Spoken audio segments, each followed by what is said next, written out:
Hopefully. No, don't load that one. Sorry. It wasn't. I didn't realize I was in it. Anyways, I'm going to start off with an anecdote from a different thing I was doing. You guys just saw it. But I was playing Animal Crossing, and I tried to make my little animal villager say ACAB because, you know, I always just type random stuff.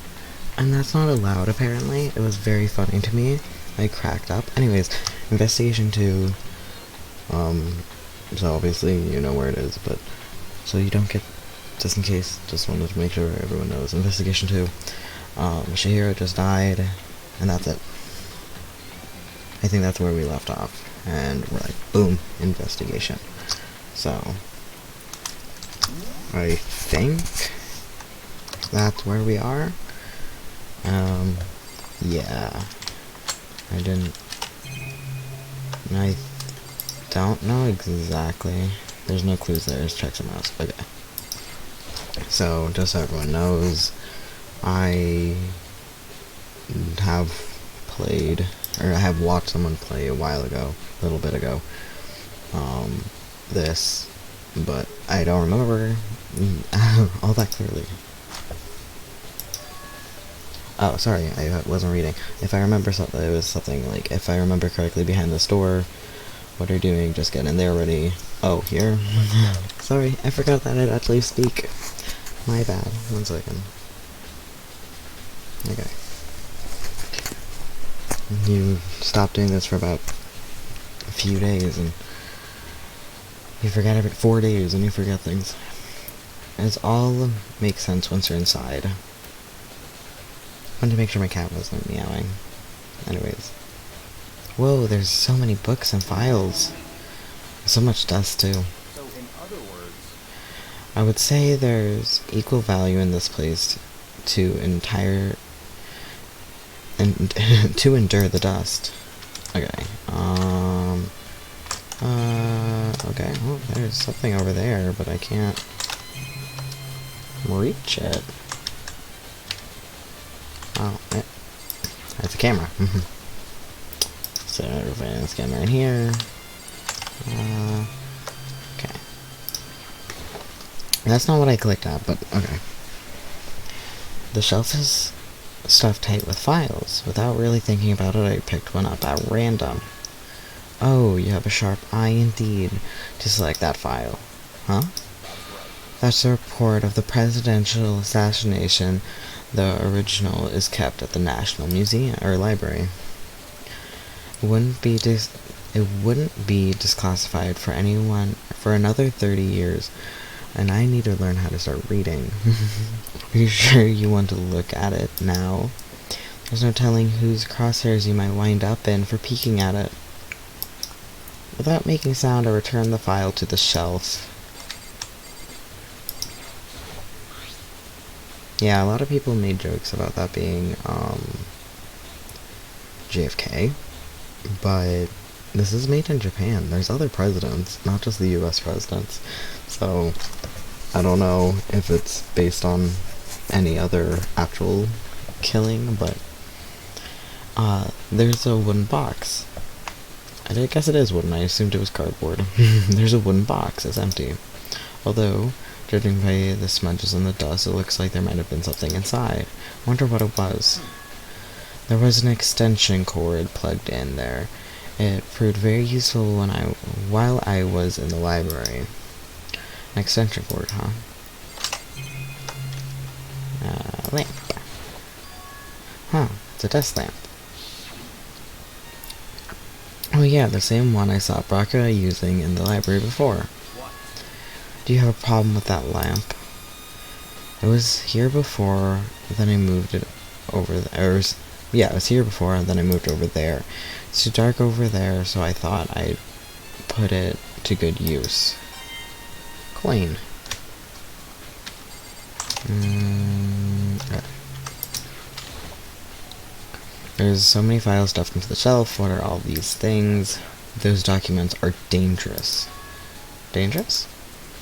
They detail all the people who control the world from behind the scenes. Dangerous truth for a commoner. You mean like members of the Diet or something? No, I mean the ones with the real power, the secret council controlling everything from the shadows. Good morning.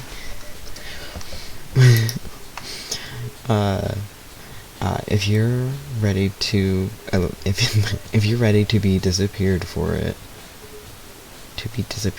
okay. Take a look. There's some very interesting people in there. You're kidding, right? Am I? I'll just let it go for now. Yeah, I don't know. I haven't seen. I peeked into your stream, but then I had to do something. It sucks because I usually work when you stream, but I like watching them later on. Just letting you know. So I don't know how far you got in the game recently. So, but I assume you finished with trial last time. So no spoilers here. Don't worry. There's a tons of thick files. I need to start being able to think. Ooh. There's a ton of thick files stuffed into a bookshelf. If you're thinking of looking through any of them, let me give you a little warning. Those things are filled with graphic, disturbing photos of all kinds of crime scenes. They're the kind of thing any normal person wouldn't ever want to look at. Be careful. What do you mean? All those files are investigation reports related to different cold cases. They are internal documents for police eyes only. They're not the kind of thing you'd expect to leak. Oh. So, are you finally beginning to understand the true splendor of this library? The entire reason I was interested in the library is because of this room right here.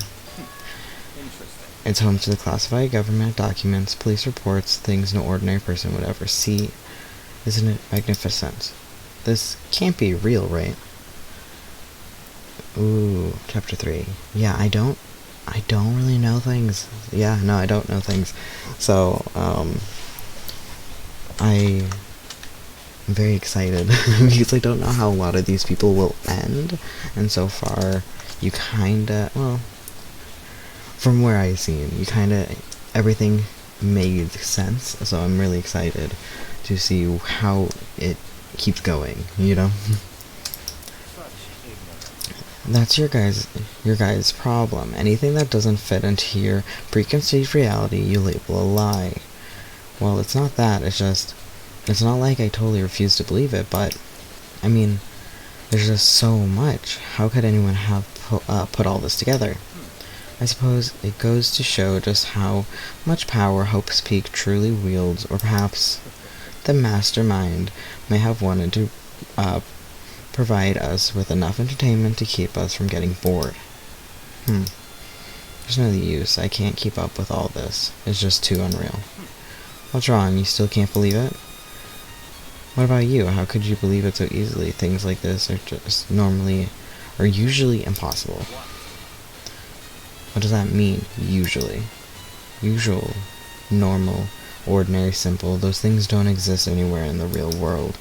If you don't understand what they actually represent, you don't understand the nature of anything. You don't pull your punches, do you? Perhaps what you consider usual is based on your common sense, right? But what makes you think your own common sense applies to me at all? The documents gathered here are genuine, and I have reviewed them multiple times. There is no doubt. Hold on a second, you're saying you've read all of these documents and more than once? But all this has to be like top secret confidential stuff, right? So how? Yeah, just proving that he is not necessarily more intelligent than other people here, or even a better investigator. It just proves to me that he has a paved path given to him. I just don't like the actor, I'm sorry. I don't. I don't like him. But I guess I shouldn't be mean to a fictional kid, but, you know, I will. My family has a reading room just like this at our home. Ours is bigger, of course, and not as dusty. Members of the Togami family have access to many variety of government-related documents. That includes foreign powers as well as domestic. How's that possible? I already told you, there's a secret council that controls the world from the shadows. Yeah, my family's a member of that council. See, like I said, he just is given all of this to him. Doesn't mean he's any better than anyone else. I have within me the bloodline that will allow me to one day bend the world to my will. But to become such a ruler, I must know all levels of this world backwards and forwards. So, whenever I have time, I like to review whatever documents and materials that interest me. Which is why I can proclaim without a doubt that these materials gathered here are the real thing. This is beyond believing, or not believing. Byakuya is actually starting to scare me more than the actual mastermind. And that always interested me the most were the cold case police investigations reports. Reading through those reports have always been a hobby of mine ever since I was little. Yeah, we all had our, what's his name, Jack the Ripper phase. We all had it. You mean special Byakuya just because you have a special file with more information. It's excellent mental exercise. I've solved more than a few of those cases just by reviewing the reports. And among all those reports, one of my recent favorites is the Genocide Jack case. As he talked, Byakuya grabbed a specific file from the shelf. This is the complete case file. Every single report surrounding the Genocide Jack case has been compiled in here. Because there are so many, allow me to quickly summarize the main points. To begin, there are two notable characteristics in every Genocide Jack murder. The first characteristic is that every crime scene has the word bloodlust is written in the victim's own blood. The second is that when the victims are murdered, their bodies are suspended in a certain way. You know what's the worst part of this scene for me right here?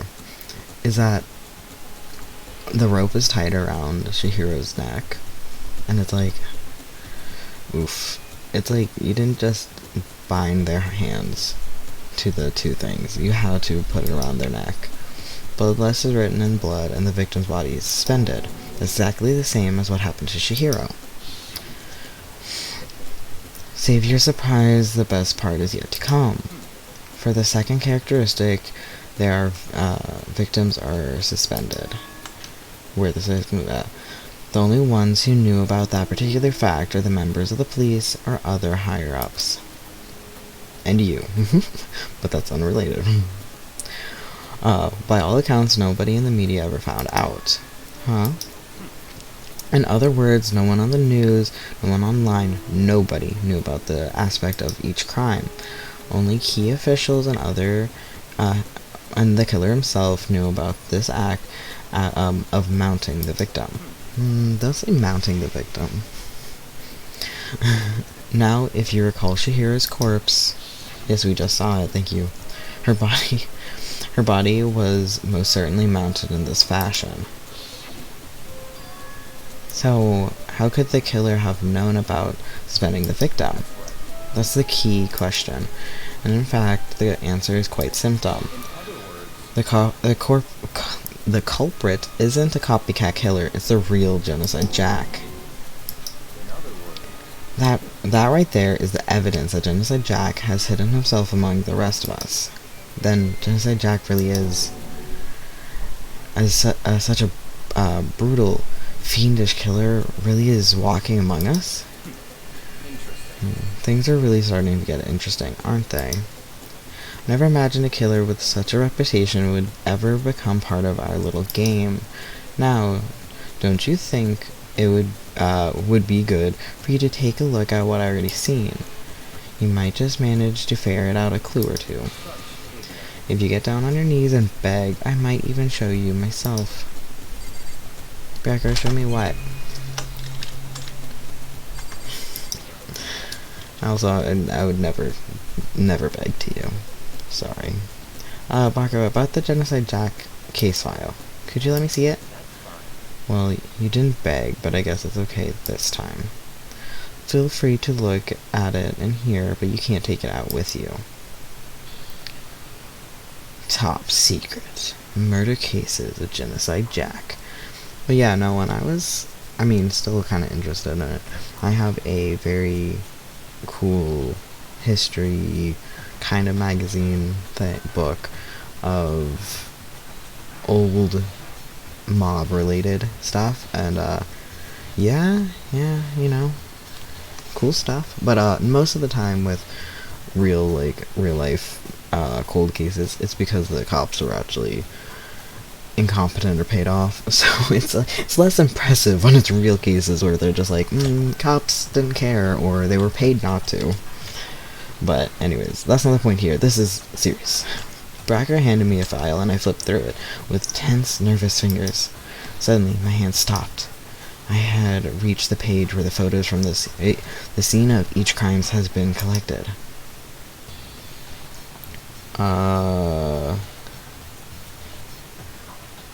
Okay. Stab. So all of them happened in their own victim's apartment complex, and scissors, and then the scissors attached them to a wall and killed them. The names of Genocide Jack victims ran on for several pages. Ken, oh, come on, please learn how to read. Tetsuhiro Shoji, Keno Takeshi, so 32, 17, 23, 14, 30. Those are big age differences. So, those are surprisingly big age differences. And it goes on and on and on. There was no end to it. But one thing became perfectly clear as I read. All of the victims were guys. All of the killers, countless victims, were killed and spended in the exact same way. Scissors. And at the scene of every murder, the word bloodless was left in the victim's own blood. Yeah, later on it happens too, but this, later on, but also kind of right here with the scissors and the Genocide Jack, and it gives me very, what is it, Black Butler vibes. I've seen one episode of that with the Reaper guy. I think he had red hair, and I think he had, did he have a chainsaw and then it turned to tiny scissors, but a lot of them had bigger scissors, and it gives me very much that vibes. I have no idea if those are even in the same time period or not actually, but the same anime time period, not taking place in the same time period. Now take a look at the next page and you'll find another interesting tidbit. The next page. Oh my god. Profiling results. All the crimes took place either on the weekends, at night, or on the weekdays at night, or during the holidays, either day or night. The most common time for the killings to take place was on holidays in the afternoon. Again, like Yagami told us from Death Note, we gotta be smart. Come on, guys. Based on this fact, it could be. To be fair, Light Yagami got soloed out pretty quickly where he lived. Based on these facts, it could be suggested that the suspect may be a student. Evidence suggesting that the suspect lingered at the scene, but when they did leave, they were in a panic. Oh! Interesting. I didn't get that the first time. Okay. Lingered at the scene and then they panicked. Because an eyewitness has never come forward, it's unlikely there is any external reasons for this.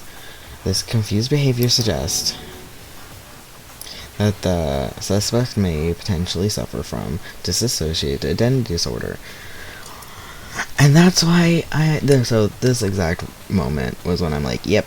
And this one trial is going to be worse on the DID community more than the trans community and the like different gender issues and gender nonconformity and all that, that I'm like, ooh, let's see how this plays, because I got a really bad sneaking suspicion that it would have been worse for the DID community, worse than the trans community, but we'll talk more about that later. The key point here is that the culprit may well have a split personality. Again, split personality is like, usually it's just DID called a system, so, and each of them are called an alter, more than I think a split personality, but I'm also not an expert, so. A split personality, like the kind of thing you see on TV. So, I'm part of their... I'm part of another totally unbelievable story. But this one is way more unbelievable than anything else up until now. Or maybe it really isn't. I don't know. I feel like my mind is going numb. The Genocide Jack case file has been added to your Truth Bullet section of your handbook. Alright, we should get going soon. Where are we going? Anywhere but here. We finished our business here, haven't we? Wait, Becca. As usual, Becca turned and left without another word. I hurried out of the library to catch up. Well, this is where we part ways. I have some things I need to take care of before the class trial. Huh? Just all of a sudden like that? Come on. And if you're annoying, Miss... One second, sorry. My brain is... Ooh. Misapprehensions? I don't... Apprehensions, but... Misapprehension? I don't know. Did you really think we'd be together the whole time? Take responsibility for yourself and do something useful. Wow, my brain, sorry, 1 second. Take responsibility for yourself and do something useful. Move the investigation forward on your own. Well, goodbye. And just like that, he was gone. Just as quickly as he'd asked me to join him, he'd cut me off. And in the end, I feel like I was just some plaything getting tossed around. At the same time, I'd uncover some really important clues thanks to him. Genocide Jack, he's the one that killed Chihiro. And that murderous fiend is one of us. But who is it? I have to find out, no matter what it takes. And to do that, there's somewhere I have to go investigate one more time. I have to go back to the crime scene, the girls' locker room. I should check the boys' locker room, too. And the others might have come up with some information I might find useful while I'm at it. I need to find out everything I can. Okay, if we're on the second floor, pool. I like running around the map, but the person I watch just jumps each in every direction, just hops like fast travels. So I like running around the map though. It's like phew. Dun dun dun. Hifumi has discovered evidence revealing the identity of the culprit. Another stat increase for me. Evidence? What did you find? I can't reveal that just yet, but I guarantee that I found what I found will steal the killer's breath from his lungs. Are you sure about that? Oh yes. Miss Lindenberg said she'd witnessed something worthwhile too. Really? What did she say? She refuses. She refuses to tell me. It's like when a girl bullies the boy she likes, right? Right? No, honey. Yeah, what I forget always exists is this, where you can see all of the transcripts. I totally forget that exists. That's the one thing I keep forgetting. I just don't like fast traveling unless I really can't talk to anyone, because I like getting more of their personalities, which is why I was so disheartened when Junko died, was because I'm like, no, I didn't get to talk to her at all, besides one time in the hallway, which I just wish I could have known her more. She refuses to, yeah. I'm like, no, no, Hifumi. It's not that she likes you. Okay, so where's Celeste now? The warehouse by the dorm. She was there, but at the same time My phone lit up, 1 second, sorry, I got distracted. She was there, but at the same time, not there. What's it gonna be? Alright, let's do this dorm, changing rooms first. Girls' locker room. Oh, I should have chose the boys' locker room first. Wow.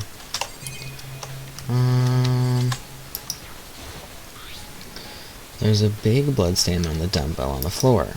The monitoring file says the fatal injury was caused by a blow to the head. This dumbbell has to be the murder weapon. Oh.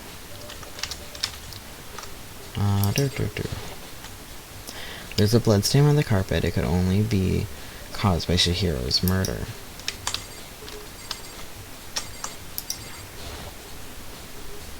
It's a blood-stained poster, and the blood is the most noteworthy part of it. But the big breasted swimsuit model is pretty noticeable too. The girls' locker room doesn't seem like that kind of place you'd find something like this. The relationship between Sakura and Hina might suggest otherwise. The word bloodlust was written on the wall in blood. And just like in all those other genocide jack cases, on each crime scene the word bloodlust was written in the victim's own blood. Yes. I could feel the life draining out of my own body. It's a dead body. Chihiro's dead body. I guess I should talk to each of them and get their testimony. Dude had a real complex about being weak. I heard Chihiro talking about... Did we go through this already? I think we did. Talk about it, right? I need to get stronger. Yeah, I do remember she said that more than once. Sure did, which I guess explains the trip down here. But did she really need to get stronger that badly? You already mentioned it. Yeah. She was a girl, blah blah. We talked about this. Chihiro's complex. Where did that come from? Chihiro's presence here was extremely weak, her body and her soul. To target such a hopeless being, that's unforgivable. What a wretched beast would do such a thing. I can't forgive this. Yeah. Hey, Kyoko, have you made any progress on your investigation? Generally speaking. But I have to get going. I have something unrelated to take care of. Something besides the investigation? What is it? Nothing you need to worry about. Just concentrate on the murder. But before I go, let me give you one piece of advice. You should examine Chihiro's body one more time, thoroughly. Also, her handbook is missing. You might want to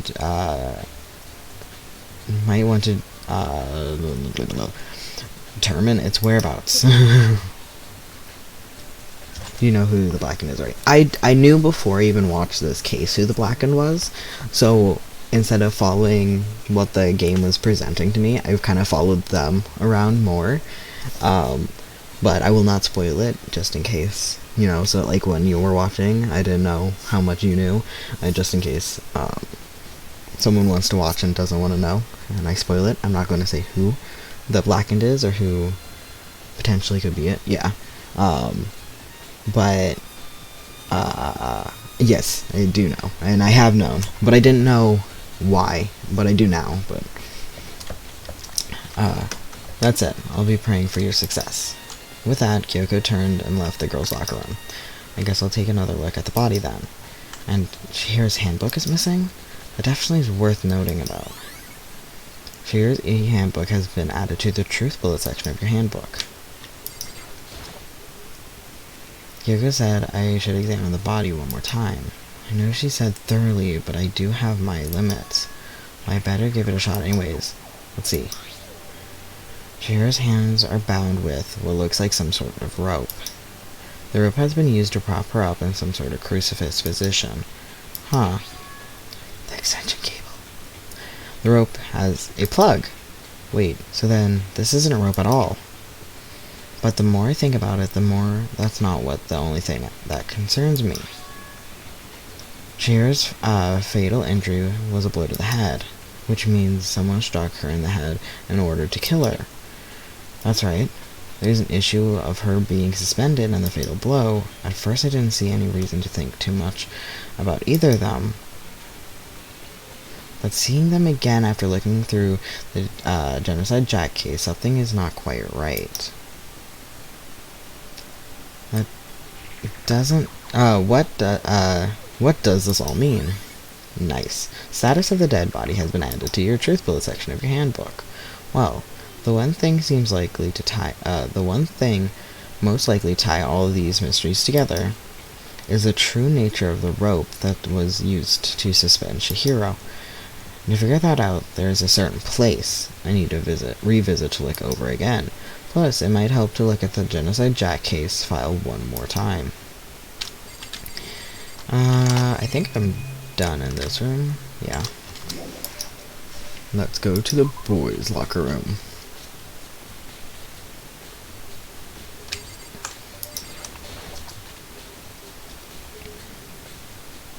Yeah, bless my aunt, absolutely bless her. But, since, I'm trans, she was talking to me the other day at dinner, and she was like, yeah, I went to a unisex bathroom this one time, and it was really weird to have all these guys around me and stuff, and it's very clear that she still kinda doesn't view me completely as a guy, and that's not on her, like, that's just, it's something that you have to mentally switch over, and I think people can switch over pronouns kind of more easily, but it will be harder if you don't instantly start thinking of them as that gender. But she's like, yeah, no offense to you though, and I'm just like, oh, okay. But bless her heart, she was really trying, and she just meant it was kind of weird to have it, but then she's like, yeah, but it was really eye-opening because it was just a bathroom.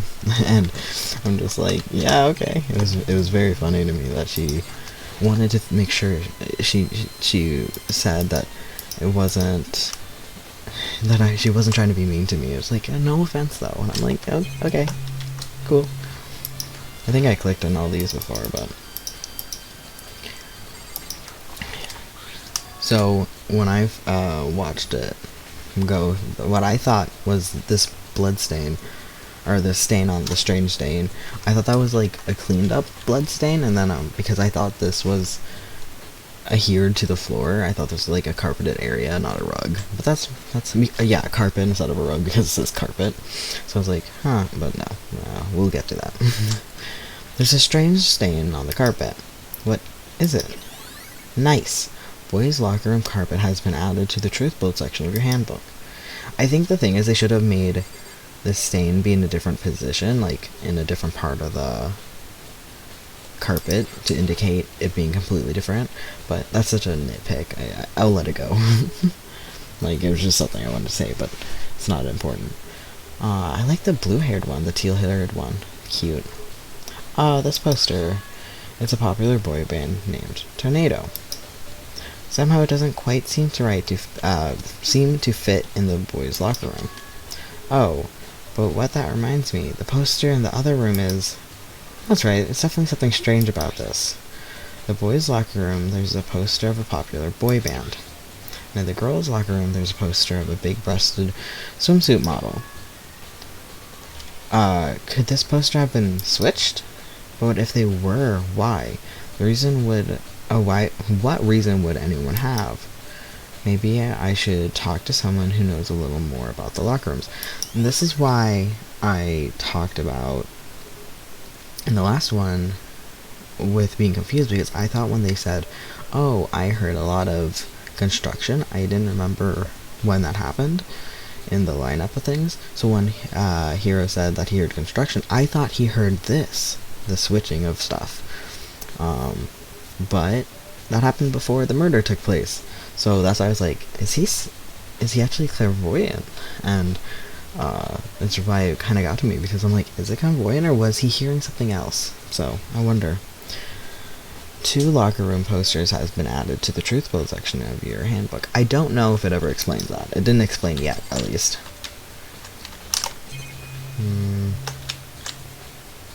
I think I'm done in here. Yeah, I guess so. Okay.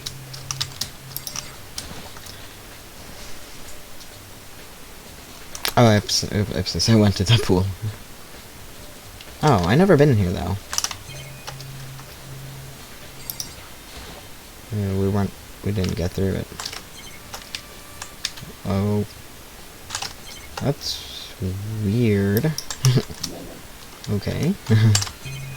Hopping to each chair. I wonder if that will come in later. It's not elaborated on further. I wonder. That I'm confused about then.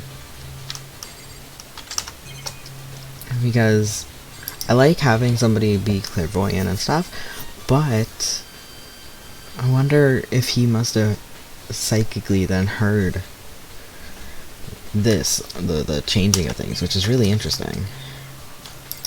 A locker. Maybe there's some sort of clue in the locker. Guess not. Coin.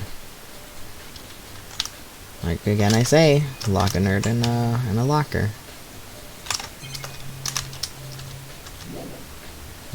Okay, well.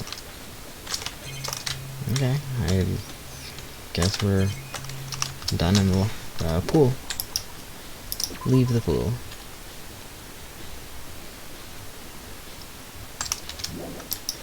Leave the boy locker room. Yeah, back in my school, I mentioned, like back in my university, I mentioned how the cabinets of the girls are in the girls' bathroom, because I use the girls' bathroom.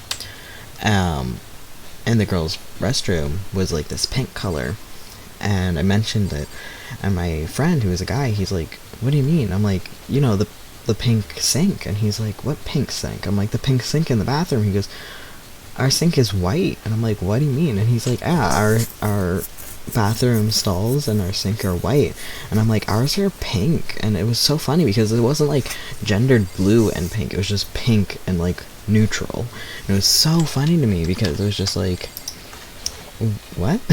I'm gonna go in and make sure I don't like didn't miss anything like the switching.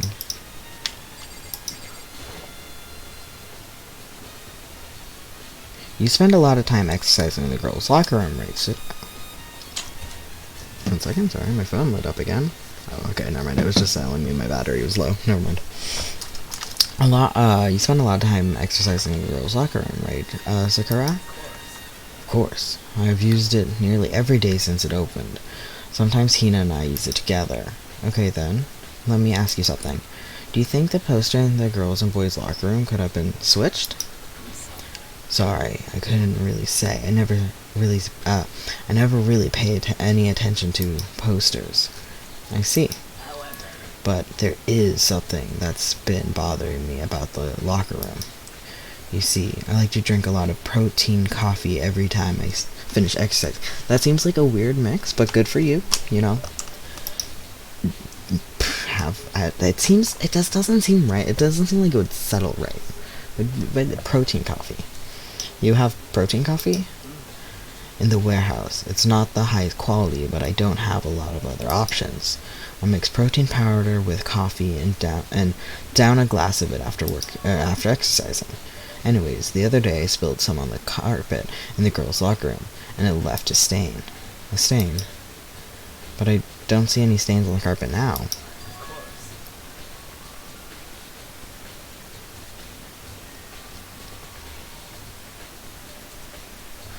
Yeah, well, they said it was either the gun or construction, or explosions. I'm sorry, I'm trying to put my hand in frame. I just keep putting it off.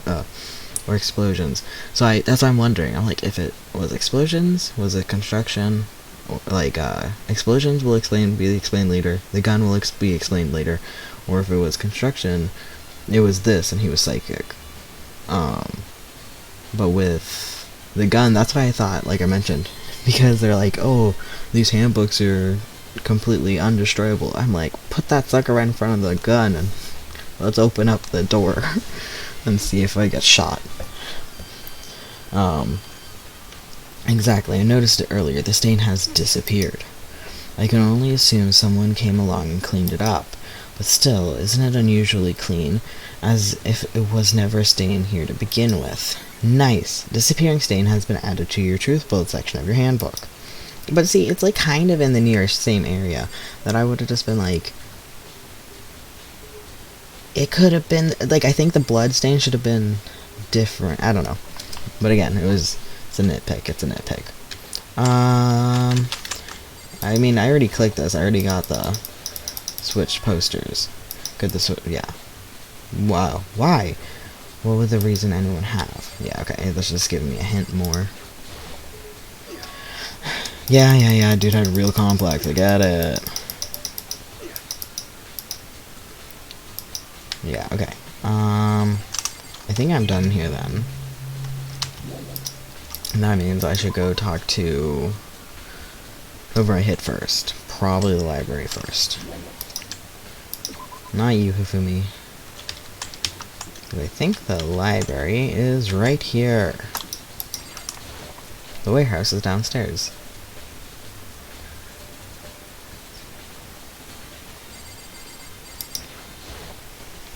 Huh? The lamp won't turn on. Oh, I see, it's not plugged in. The lamp's cord isn't long enough to reach the outlet from here. But the last time I saw it, it was definitely on, and it was definitely right here. Oh. That's right, Bracco was using an extension cord. But there's no extension cord here now. I wonder if... Nice! Library desk lamp has been added to your truth bullet section of your handbook. I think that's all that's in here that I needed to... There's like layer death. Oh, that was for the dust? Dust? Okay, never mind. There's more? There's still more I need to check. Oh, okay. Genocide jack case, I guess.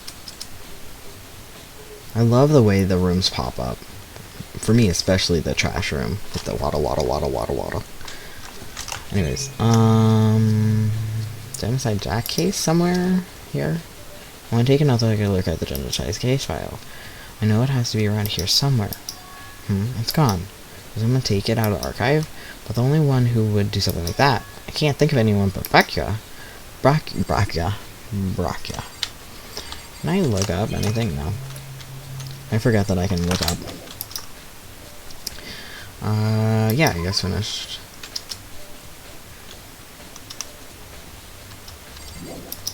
Where is Brachia? Can I talk to him? Do I have to talk to him? Where's the door? I think it was over here. Running.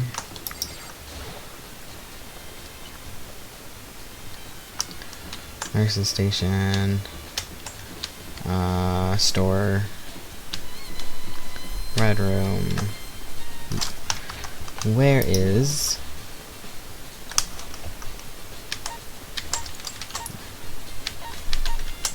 I didn't see him in the hall, but that's not the point. I wanted to look if I can find. Archive room, library. Do that. Warehouse, dining hall. Okay. I don't know what we'd need in the dining hall, but I'm gonna... Oh, okay. Yeah. We haven't seen the gun being used. I wonder. Do we know where Bracca is? I guess not. I guess he has disappeared. I'm going to... Where is he, though? Oh, hey, bud. I totally missed you, Taka. Maybe we should all just confess our embarrassing secrets after all. Damn it. I'm sorry, Shihiro. It's all because I wasn't strong enough.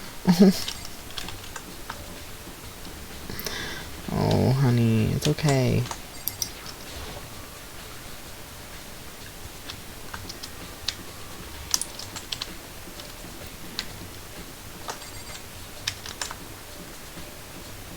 I want to go in here first, because I don't know what would have been important.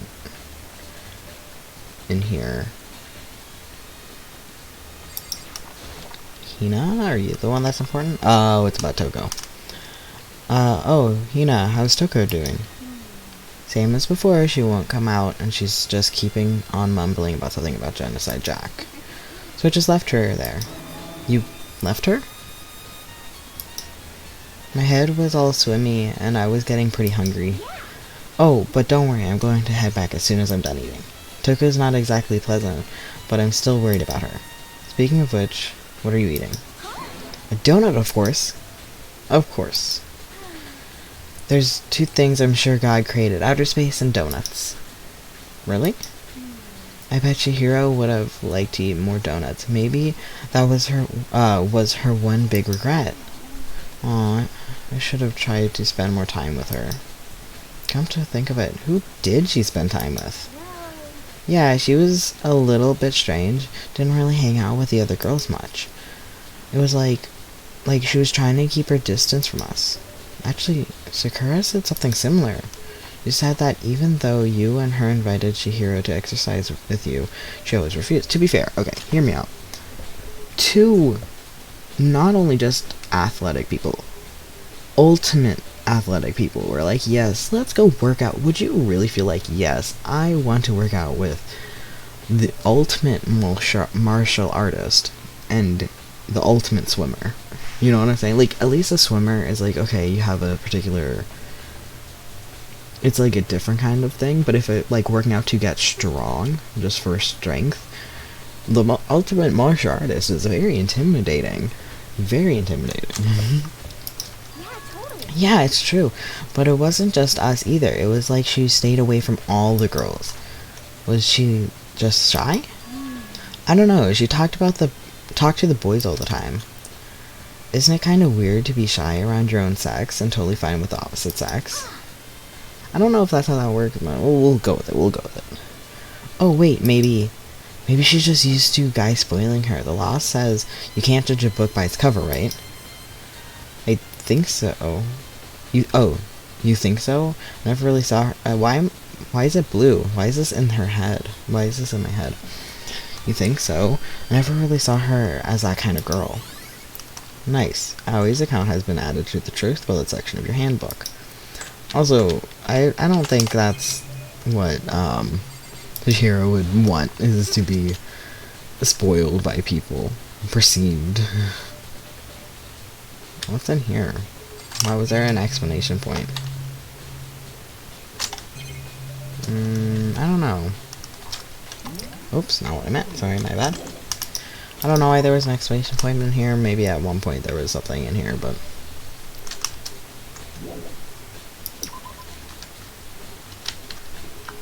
To the warehouse.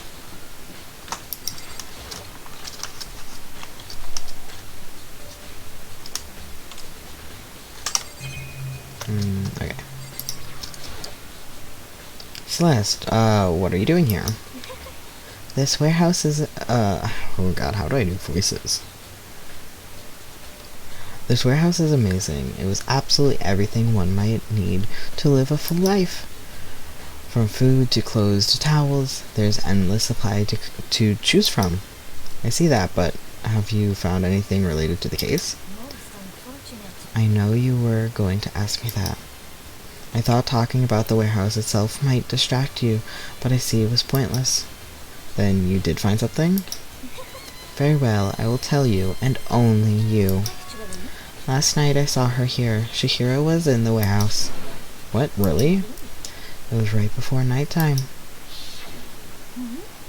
What are you doing out this late? Oh, I was just... Are you planning to go exercise, perhaps? What? How did you know? Because I can see a blue track jacket sticking out of that duffel bag you're carrying. Oh, you're right. Thanks. Well, I'd better get going. I'm kind of in a hurry.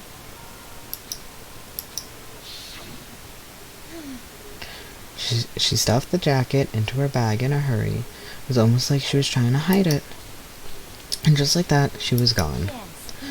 I assumed she was merely stocking up to go exercise in the morning, but It would appear she ignored the nighttime rule and headed directly to the girls' locker room. If she hadn't broken the rules, none of this ever would have happened. But you get what you deserve, I suppose. Oh, screw you. So apparently, she went to the girls' locker room at night in order to exercise without anyone knowing. But the strange thing is, there was no trace of a track jacket and duffel bag Celeste said she saw Chihiro carrying, which would mean the killer would have gotten rid of it somehow. Nice. Celeste's account has been added to the Truth Bullet section of your handbook. And that is all the information we get. Have you figured it out, guys? Do you know who it is? I'm getting tired of waiting. Shall we just plunge right in? It's the moment you've all been waiting for! The class trial! You remember where to meet, right? The big red door. Through the red Yep. door on the first floor of the school. See you soon! Hoo hoo hoo hoo. Laugh like Winnie the Pooh. It's about to begin. The red door is right through there. It's not right through there, it's right there. Right there.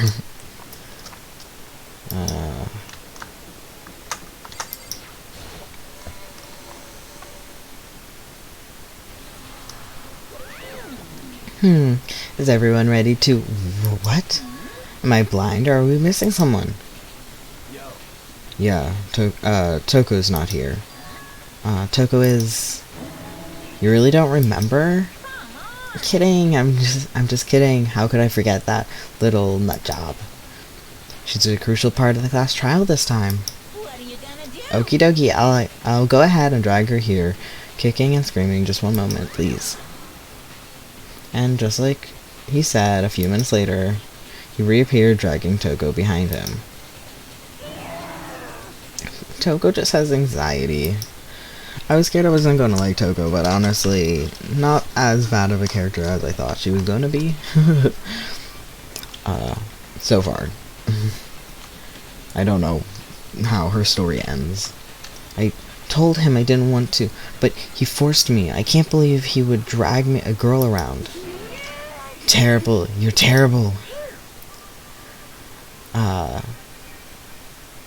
So now everyone's here, right? Okay, then, hustle into the elevator and let's get the show on the road. I'll see you guys down there. Let's go. So, shall we get going? It's time to find out who killed Chihiro. Chihiro Fusisaki. She was so gentle, so calm, and meek. Nobody had any problems with her. Someone had a choice to kill a girl like that. Who, I don't know what is it, who would choose to kill a girl like that? And the murderer is one of us here. Someone standing right here.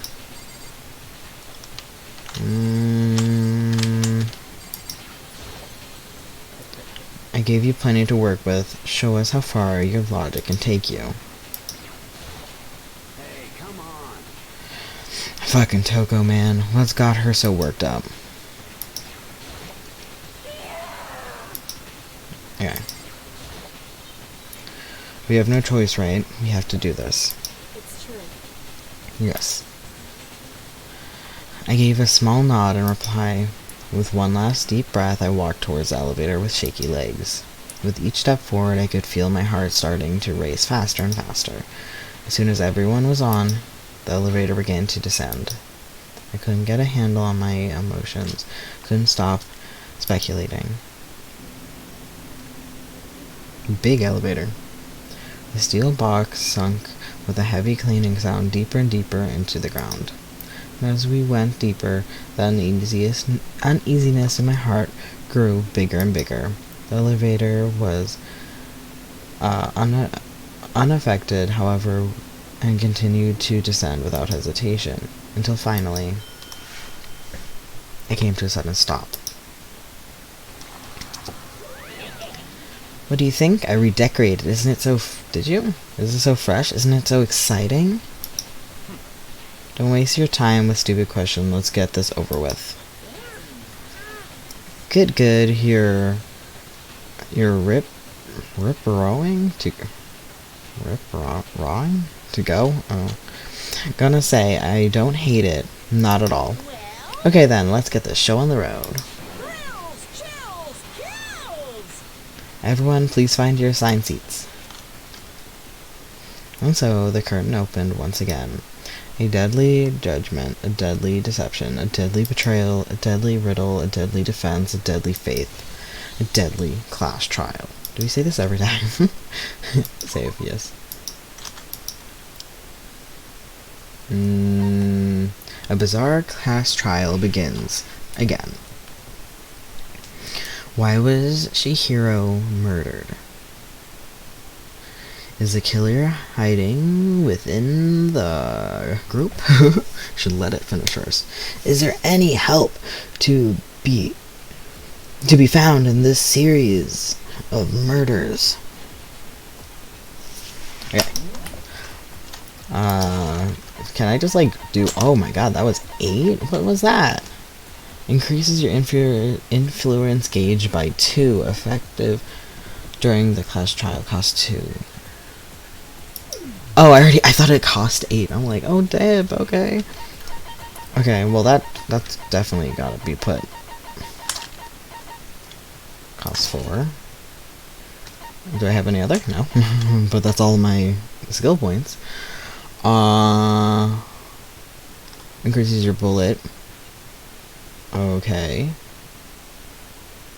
Okay, sure. Why not? I have no idea what that means.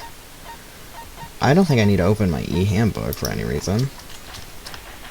You have more skills than me. I cheated with the gift giving. Class trial. You know this. I cheated. Votes will determine the results. If you can figure out who done it, then only they will receive punishment. But if you pick the wrong one, then I'll punish everyone besides the blackened, and the one that deceived everyone else will graduate. So yeah, like I talked about last time with Charlie problem and Chihiro talking about, you know, we killed Leon because of who we voted for, blah blah. It's like that for me, it's the opposite. Like, it's not just killing one person. You have to technically kill everyone in the group to get away and graduate.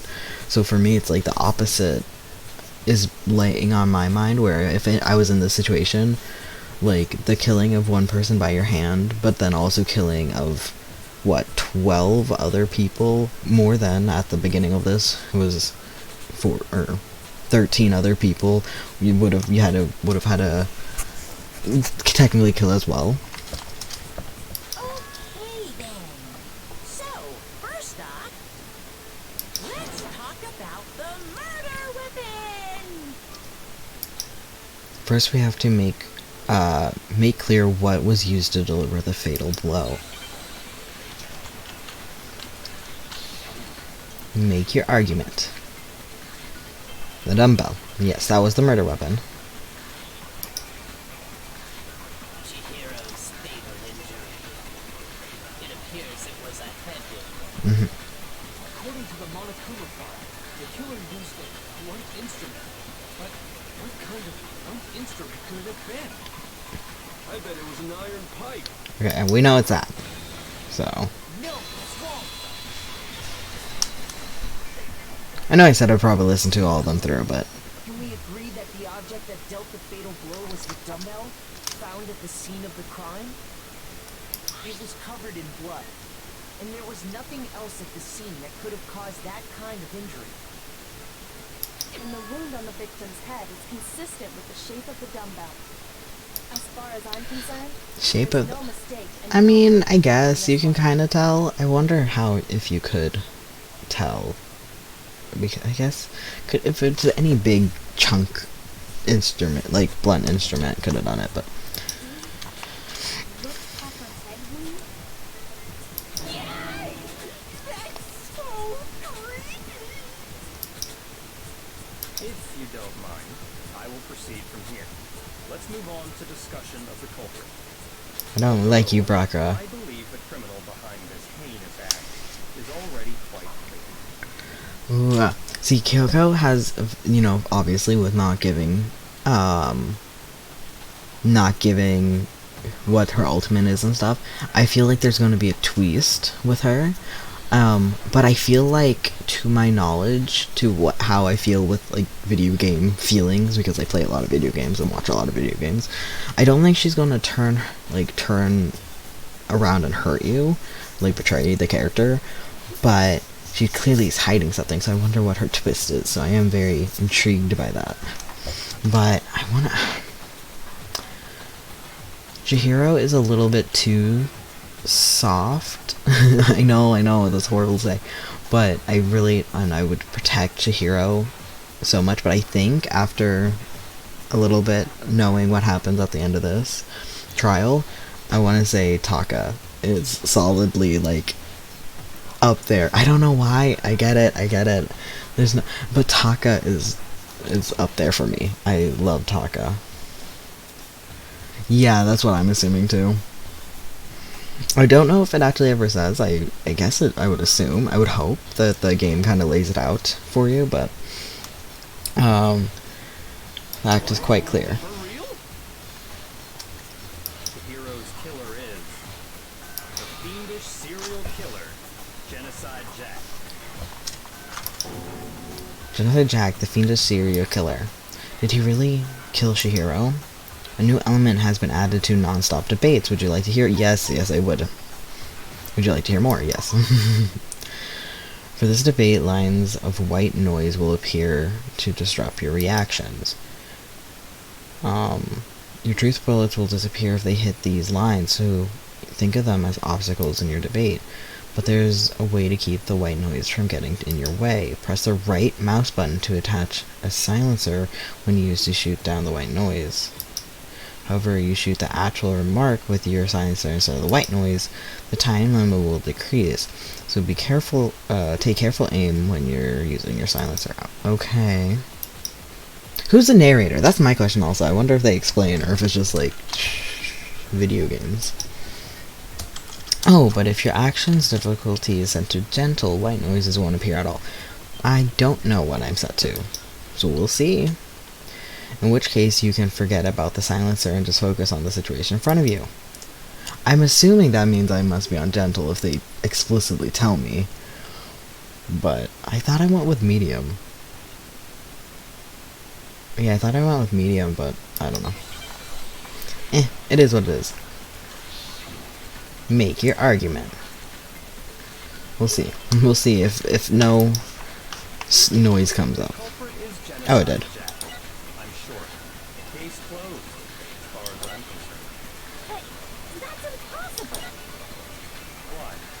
Makes it impossible. Well, I mean, come on. There's just no proof for it. Is that it? Oh, okay, I just assumed. I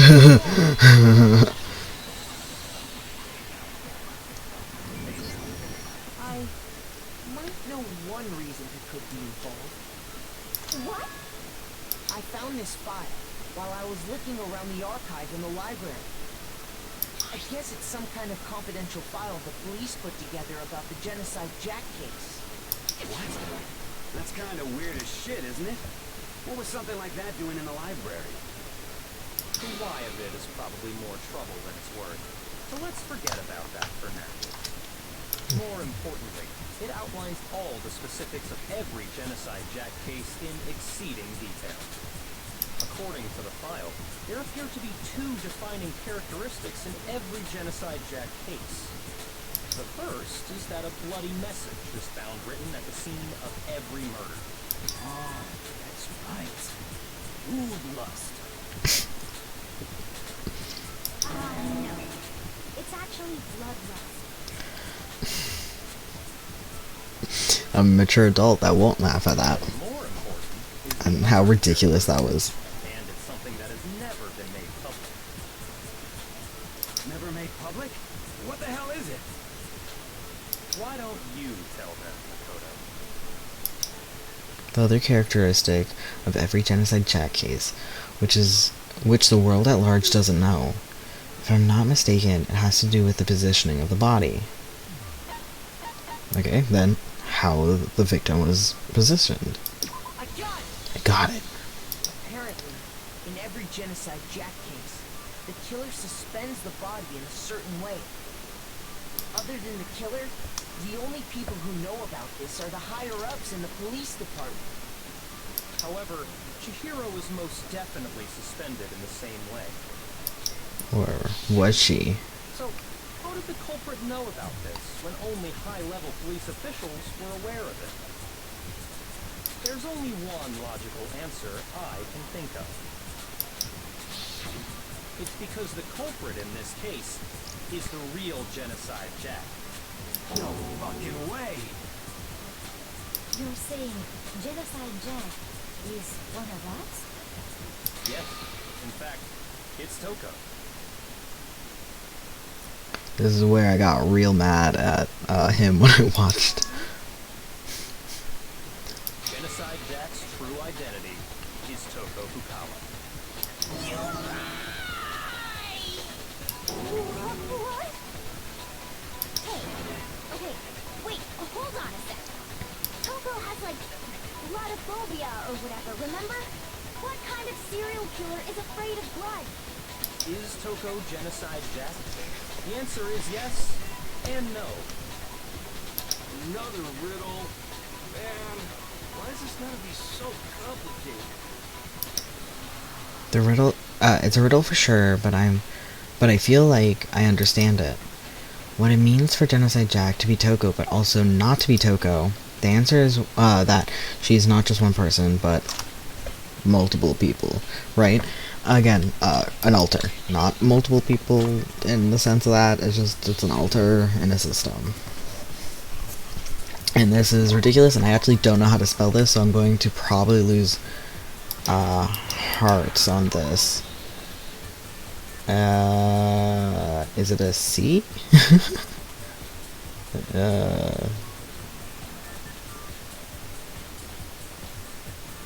Yeah.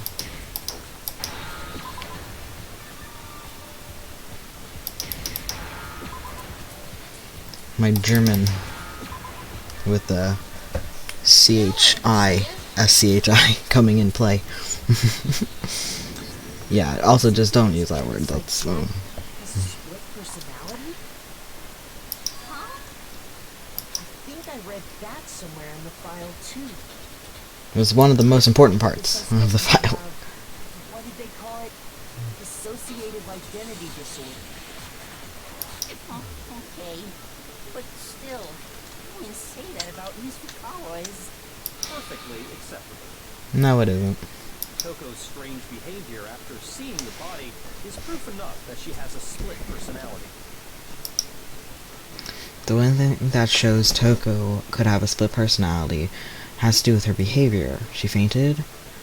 I mean, her behavior changed. I mean, I'm not afraid of them using that word either. Yeah. Not to be, like, presumptuous, but, yeah, I was really pleased when I went and watched yours, and you mentioned it, because I know a lot of people don't know a lot about, DID, and also, sorry, I don't want my countdown to go down.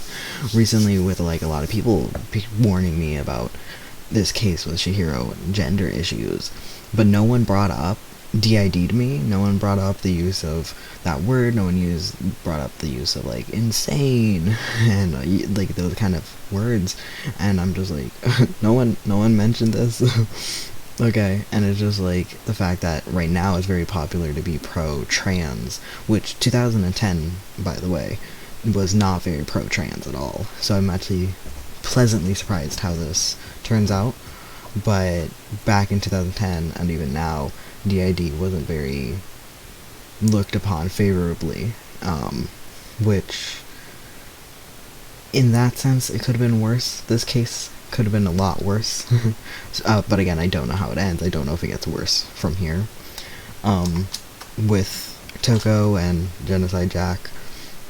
But it was yeah. How she started acting totally different than usual, right? That's right. Think back. She fainted when she saw Chihiro's corpse, and then when she woke up. Also, props to if this was an actual altar with the Genocide Jack, the fact that Genocide Jack never took Toko just like out of school, because like if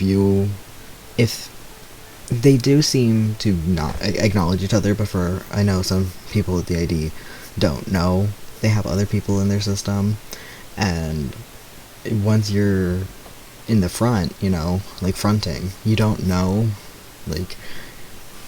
what if one day he woke up as Genocide Jack, or I think technically she goes by she, her pronouns, if Genocide Jack woke up and she was fronting, what, to just go to school for Toko?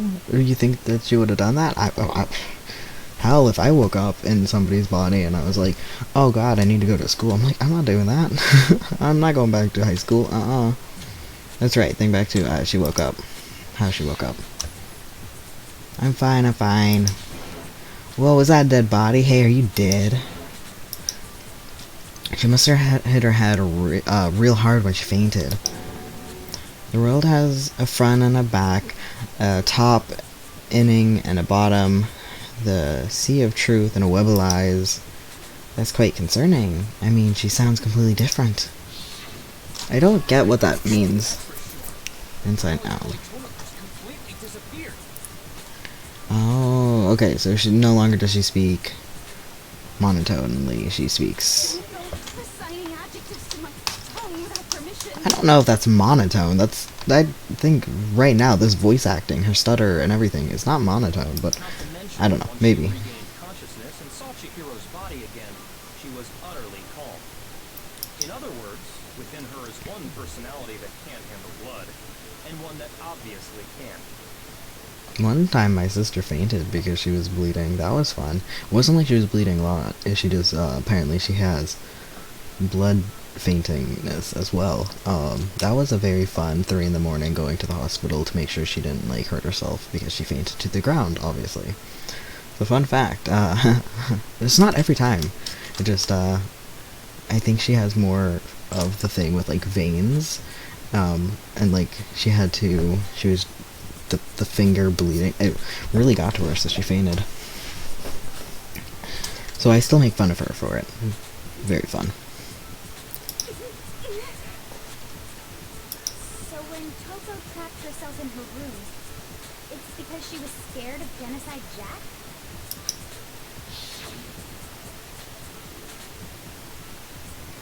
I won't let Genocide Jack have control. I'll drive out the killer. Drive out the murderous fiend. The reason she locked herself in her room wasn't to keep other people from getting in. It was to keep her other personality from getting out. What? Toko was afraid. Afraid of the murderous fiend inside of her. Of killing even more people. How? Yeah. How can you know all this? I do believe you misunderstood her. What she's trying to say isn't, how can you know all this? No. What she wants to know is, how could you tell them? Yeah, see, this was that exact line was the moment where I'm like, okay, full pause, 1 second. Like, Brakra, I'm sorry, after this trial, you getting stabbed. Like, nah, man, you don't out someone about having a mental disorder, and you don't betray people, like, because it's like, how could you tell them? So it's like, clearly, at this point, you're like, oh, she told him. So it's like, the fact that she told him, and he used that against her, and then told everyone, man, that's when I was like, Brakra, Even before possibly getting exposed, she still trusted him to say it. She said a murderous fiend lived within her, and she was afraid it could appear and attack at any time. And that trepidation is what's caused her to have such a bleak attitude. Isn't that right, Toko? This is all a lie. Right, Toko? You said you wouldn't tell anyone. What? You promised. I can't believe you lied. You have yourself to blame. You came to me with your tragic little story. I didn't ask you to. This is the real world, not some romantic fantasy fairy tale. Okay, I'll give him one little salt grain into his corner where if she was telling him for a romantic reason, that's not cool either. Don't. I don't know, don't think that telling people something should mean that they love you or should date you, but at the same time, it's still on him. He's definitely way worse than Toko in this situation. Besides, you broke your promise first. And I'll get to that sentence later. You said that as long as you were here, no matter what, you wouldn't let Genocide Jack kill anyone. We'll get back to But that. in spite of that promise,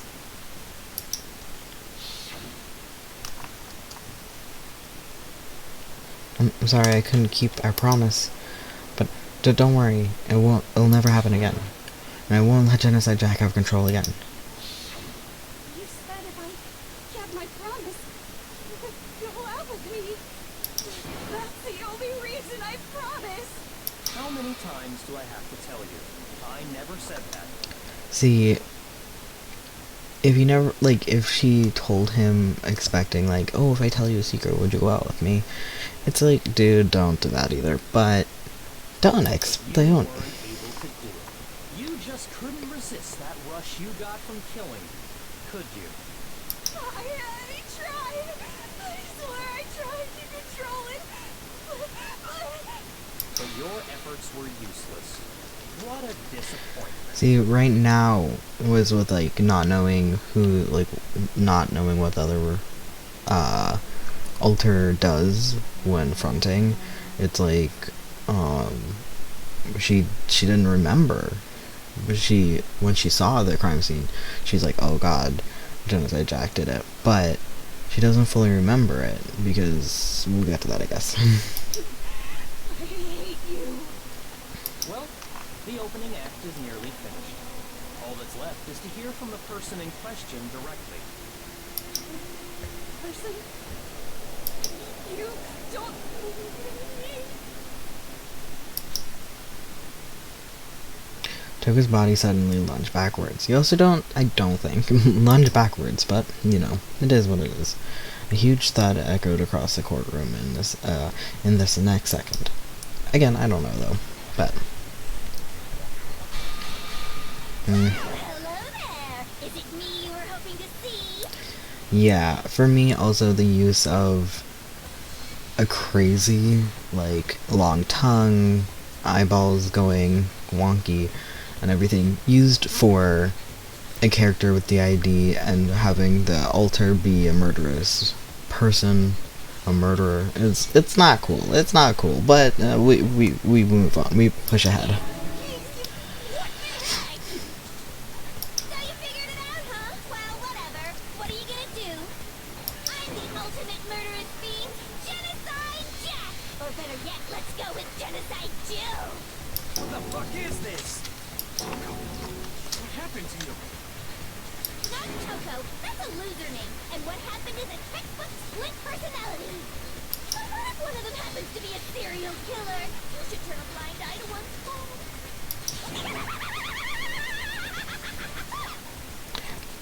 Yeah, I wish it wasn't a split personality, just hiding her true feelings instead, because they kind of are, Brocker kind of said, oh, but you love the feeling of killing, and you couldn't resist the rush, and it's like, well, Toko wouldn't have gotten any rush, it would just be Genocide Jill who would have got it. Like they say, sound in murderous mind, sound in murderous body. This one is so different from the one we've come to know. Yes, well, the world is composed of a front and a vacuum. Just like how every inning has a top and a bottom, or how in the depths of every truth lives a little lie. I think it's the other way around. The saying is, in every lie, there's a little truth. Behind every dark and gloomy But, soul I don't know. is another that shines as bright as the sun!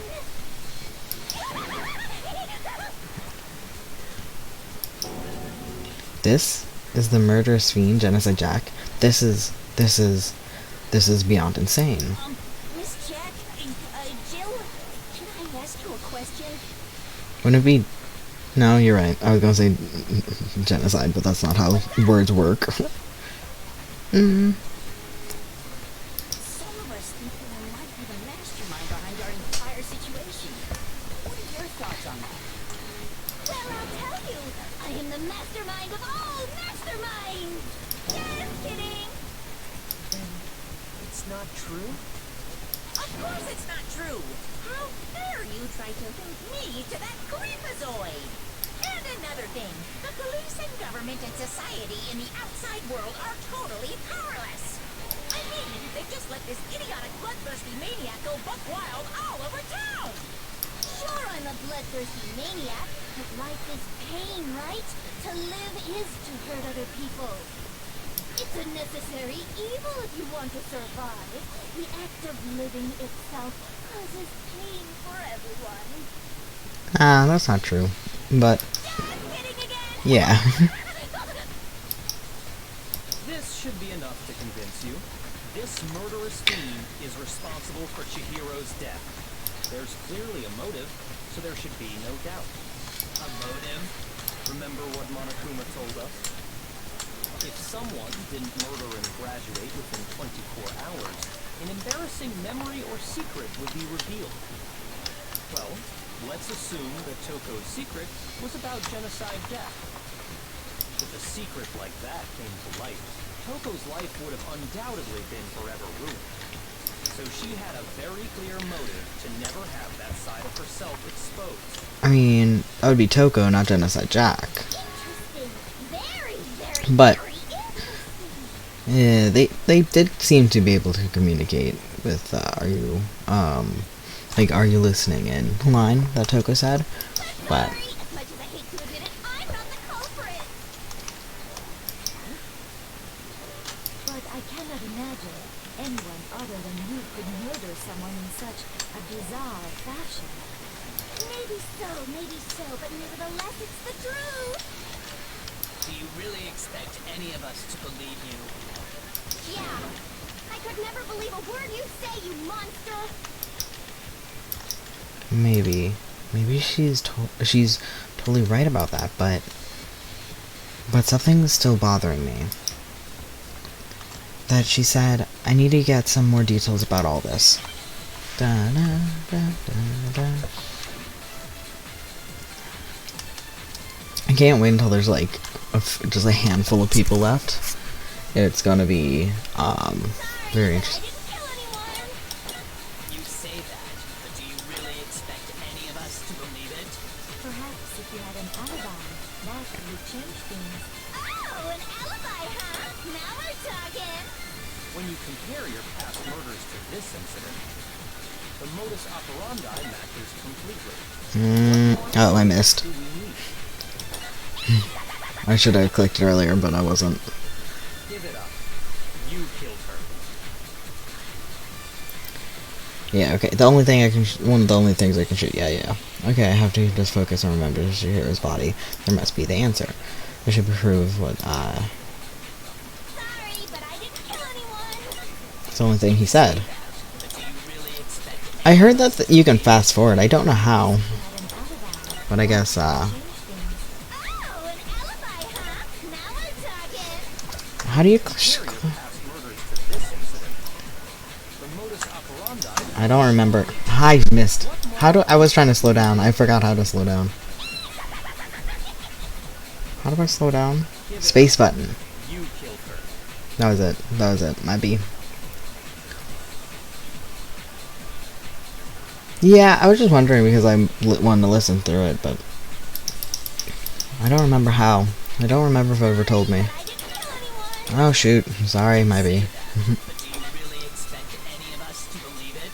Perhaps if you had an alibi, that would change things. Oh, an alibi, huh? Now we're talking. When you compare your past Okay. murders to this It's incident, gonna have a thing. the modus operandi matches completely. There we go.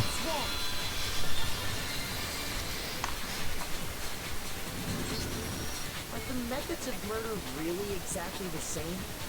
I'm not so sure about that. I think there's a slight difference between the Genocide Jack cases and this one. Huh? How's it any different? Uh-oh, you don't know? Well then, human garbage, let me tell you! I murder with passion and conviction. I consider myself a professional, and I have a very particular way of doing things. Imagine you go to a fancy Italian restaurant. They're very picky about the noodles, the sauce, everything. But what happened to Chihiro? It'd be like if that same Italian restaurant started using ragu or Chef Boyardee. Ragu or Chef Boyardee. This is no creation of mine. Well, let me rephrase that in a way that maybe makes more sense. There are two clear differences between the Genocide Jack cases and this one. There's one clear difference between between the murders. In the photos from the other Genocide Jack cases, look at the neck and the stomach. You'll see a clear difference. The injury. I got it! For one, the cause of death is different.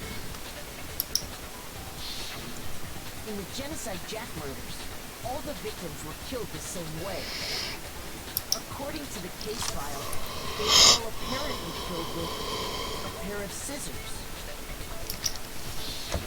But Chihiro died from a blow to the head, right? Ah, yes. It was remarkably different from the other murders. Wouldn't it be strange for someone who kills the same way without fail to suddenly change their method? And there's more. One more conflicting detail. That's right. In my recipe of murder, if the bloody message is the tortellini, then the arrangement of the body would be the pesto sauce. Can you please stop comparing killing people to cooking? Yeah, I'm getting hungry. Unrelated to murder. Difference in the range. That's right, the second difference is related to how she was suspended. In the photos of the Genocide Jack cases, all the other victims were stabbed through their hands. But you'll see a clear difference. What suspended her? Yeah, what suspended her? Do you remember what the killer used to suspend her?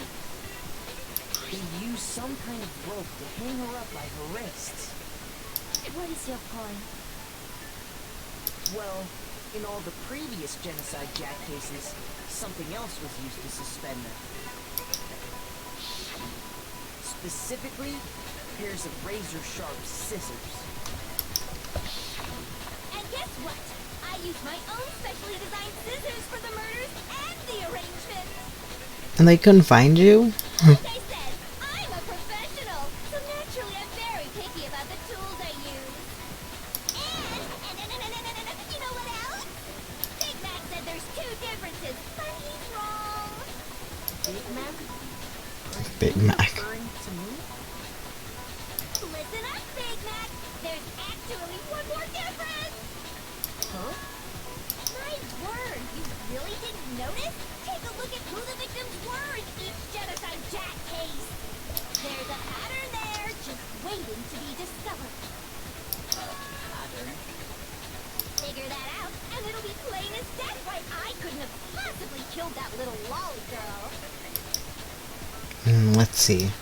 There's a pattern surrounding the Genocide Jack victims, and Chihiro doesn't fit it. If you look at the names of each victim, you'll notice is... I can't figure it out. I know why she couldn't have... oh, I think I figured it out. I know why you missed the pattern. I actually didn't know when I first watched it. I instantly said it, which is why I said it earlier. Any comments like that you're like, aren't you giving that away? Those are my thoughts that I had at the first time. Chihiro was her lover. Oh my god. No, because Chihiro was a girl. I got it! Is it because Chihiro was a girl? Bingo, bullseye, right on the money! Yeah, I noticed that the victims were guys, and I noticed the scissors, like not suspending her. What was the other thing they just said was the difference? Oh yeah, the dispense. Those were the same thing to me. Yeah. But also, again, watching it and playing it are different things completely, so I wonder if I'm going to miss anything playing it versus watching, you know? Like, if I would have missed something. In all the genocide Jack cases, all the victims had something in common.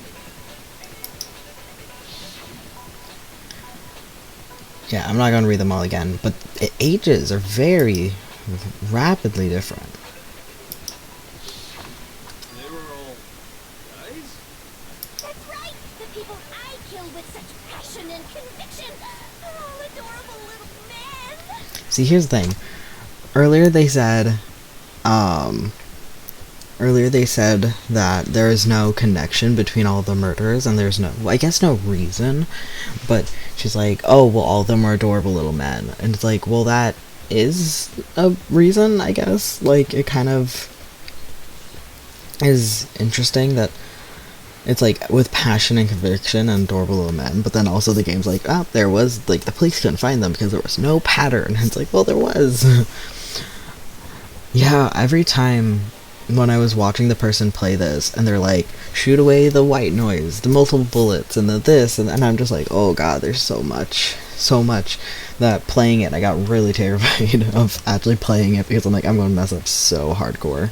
The only thing that made me feel confident when playing was the fact that you can't miss a clue, which was my biggest fear, was just missing a clue.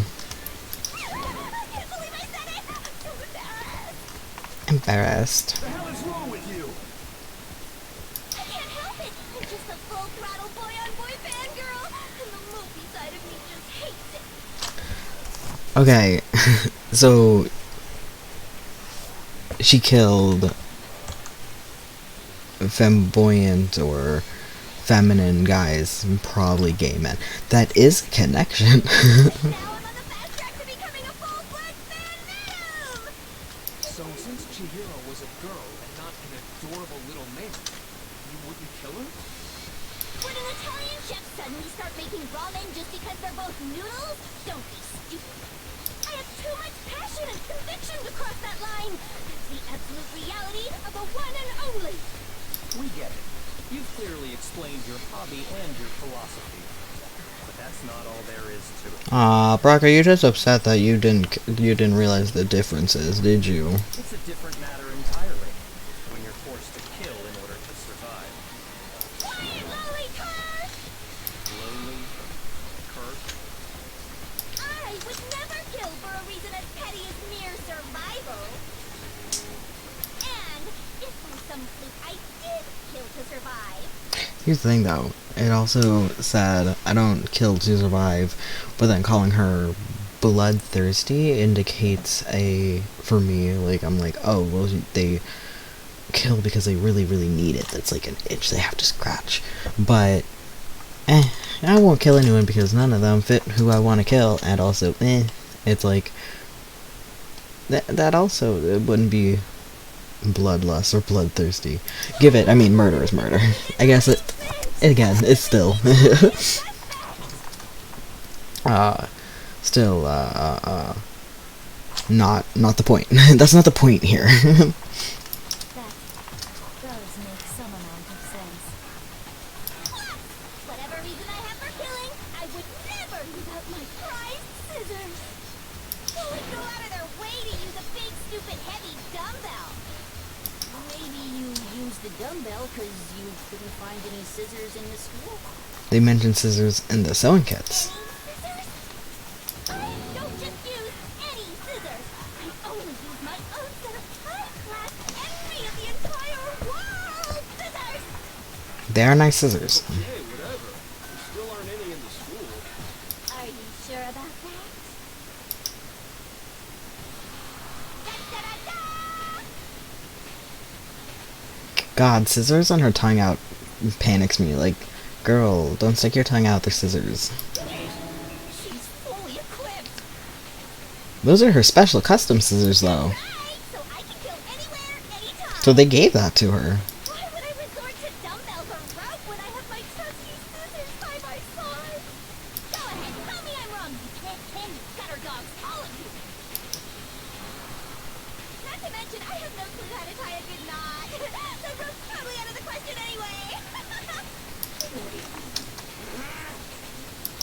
no idea what's going on anymore. Could such a heinous villain really be innocent? But the body really was suspended, right? And nobody but the police knew about that. Yeah. That's why we figured it had to be the real deal, and not some copycat killer or whatever. Yeah, I mean, that's what I'm saying. Monica must have gave her the scissors. I'm just like, here you go. Have them. So, I mean, those are her special scissors. Yeah. Actually, hold on. There is one person. One person who could have copied the Genocide Jack cases. Select someone. Yeah. Screw you. Everyone vote for him. Yeah, we'd all die, but so would he. It's possible you could have found out, isn't it? You'd have no problem gaining access to classified government documents or internal police records. Plus, you've already looked through the Genocide Jack file before this all happened, haven't you? Are you saying Mr. Togami did it? Then the reason he pushed the theory of Genocide Jack being the killer so hard was because he wanted to pin the crime on her. Oh, he rearranged the scene to disguise it and make it look like I put my stamp on it. The adorable glasses man was behind it all. Oh, I'm on fire! Okay, two things. One, Genocide Jill explicitly said she only likes soft, flamboyant, boy-on-boy people, and likes Brocker. I'm just saying. Not to be homophobic, as a not straight trans guy. No, I'm kidding. That was a joke. That's a joke. But I'm just saying. What's your response? I see. So now the suspicion falls on me. See, my other thing is that the game also said that Brocker really just wanted to meet. I guess he did that to pull out Genocide Jack or Genocide Jill, because he said, I really want to meet Genocide Jill, and why didn't he just like, hey Toko, I want to meet Genocide Jill? Because I think Toko would have done that for him, being as much as how much she really likes him. I think it would also have been interesting if Genocide Jack didn't like Brakara at all, while Toko did, but... Then I must ask, when would you say I began acting suspicious? Surely you must have an answer. Looking back and thinking about it now, the way you were acting right before we discovered the body was a little strange. And the locker rooms. They're suspicious, very suspicious indeed. Wouldn't you agree? Suspicious? It seems nobody searched the locker rooms. Let's start with the girls' locker room. You wanted to go to the girls' locker room right away, right? But since you're a guy... That's why he wanted to go to the girls' locker room so much. Was because he was a guy. He just wanted to go in there. No, but this sentence did not get me. I did not realize this is the sentence they were hinting at. I was very confused by it. I should have naturally thought of the boys' locker room first. Is that what you want to say? The victim was Chihiro, a girl. Hence why I said we should check the girls' locker room. Nothing strange about that, I'd say. On the contrary, there's something very strange. Okay then, what's so strange about it? Go ahead, share with the rest of the class. There was a clear contradiction in what Brocker just said. I need to make it clear to everyone. A new element has been added to non-stop debates. Would you like to hear it? Yes. You're going to add something called a truth flashback. If you aim at a weak spot and hold it down with your left mouse button, then you'll memorize the weak spot. This memorized phrase can only be shot once as a truth bullet.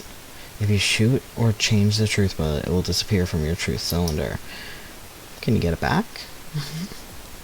However, you can use this flashback feature as many times as you want. If you don't seem to have the answer to a lie or a contradiction in your loaded truth bullets, it may be wise to memorize a different weak spot and use it to make your case. Well, the best time to flashback, when is the best time to flashback? Well, you'll just have to use your keen wits, wouldn't you? In this case, though, it will say that if you don't use a flashback, you wouldn't be. In this case, though, I will say that you don't if you don't use a flashback, you wouldn't be formuting anything. Well then, good luck and have fun. Okay. Refuting anything. Okay, okay. Monokuma file number 2. Okay. Don't know what that says. So, you said Byakuya was acting kind of weird before we found the body. Mm-hmm. But he was acting weird... how? You were presented with the opportunity to check out the girls' locker. Yeah, I know I made that joke, but come on. Absolutely take it. That's a natural reaction for any guy. Yeah, it's not that. The victim was Chihiro, who was a girl. Oh, no, I wanted to hold it down. Hold down. Oh, hold down left? There was no Or time. hold down right. One second, wait, hold. I wanted to hold down left. Well, I wanted to see this first. The time of death. Discovered the cause of death was a blow to the head, killed instantly. Okay, but how do I... oh, sorry, yeah.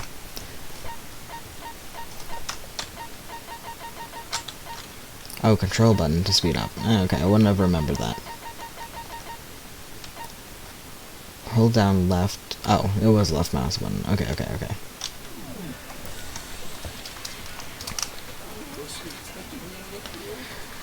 You could have walked in. You were right there, dude.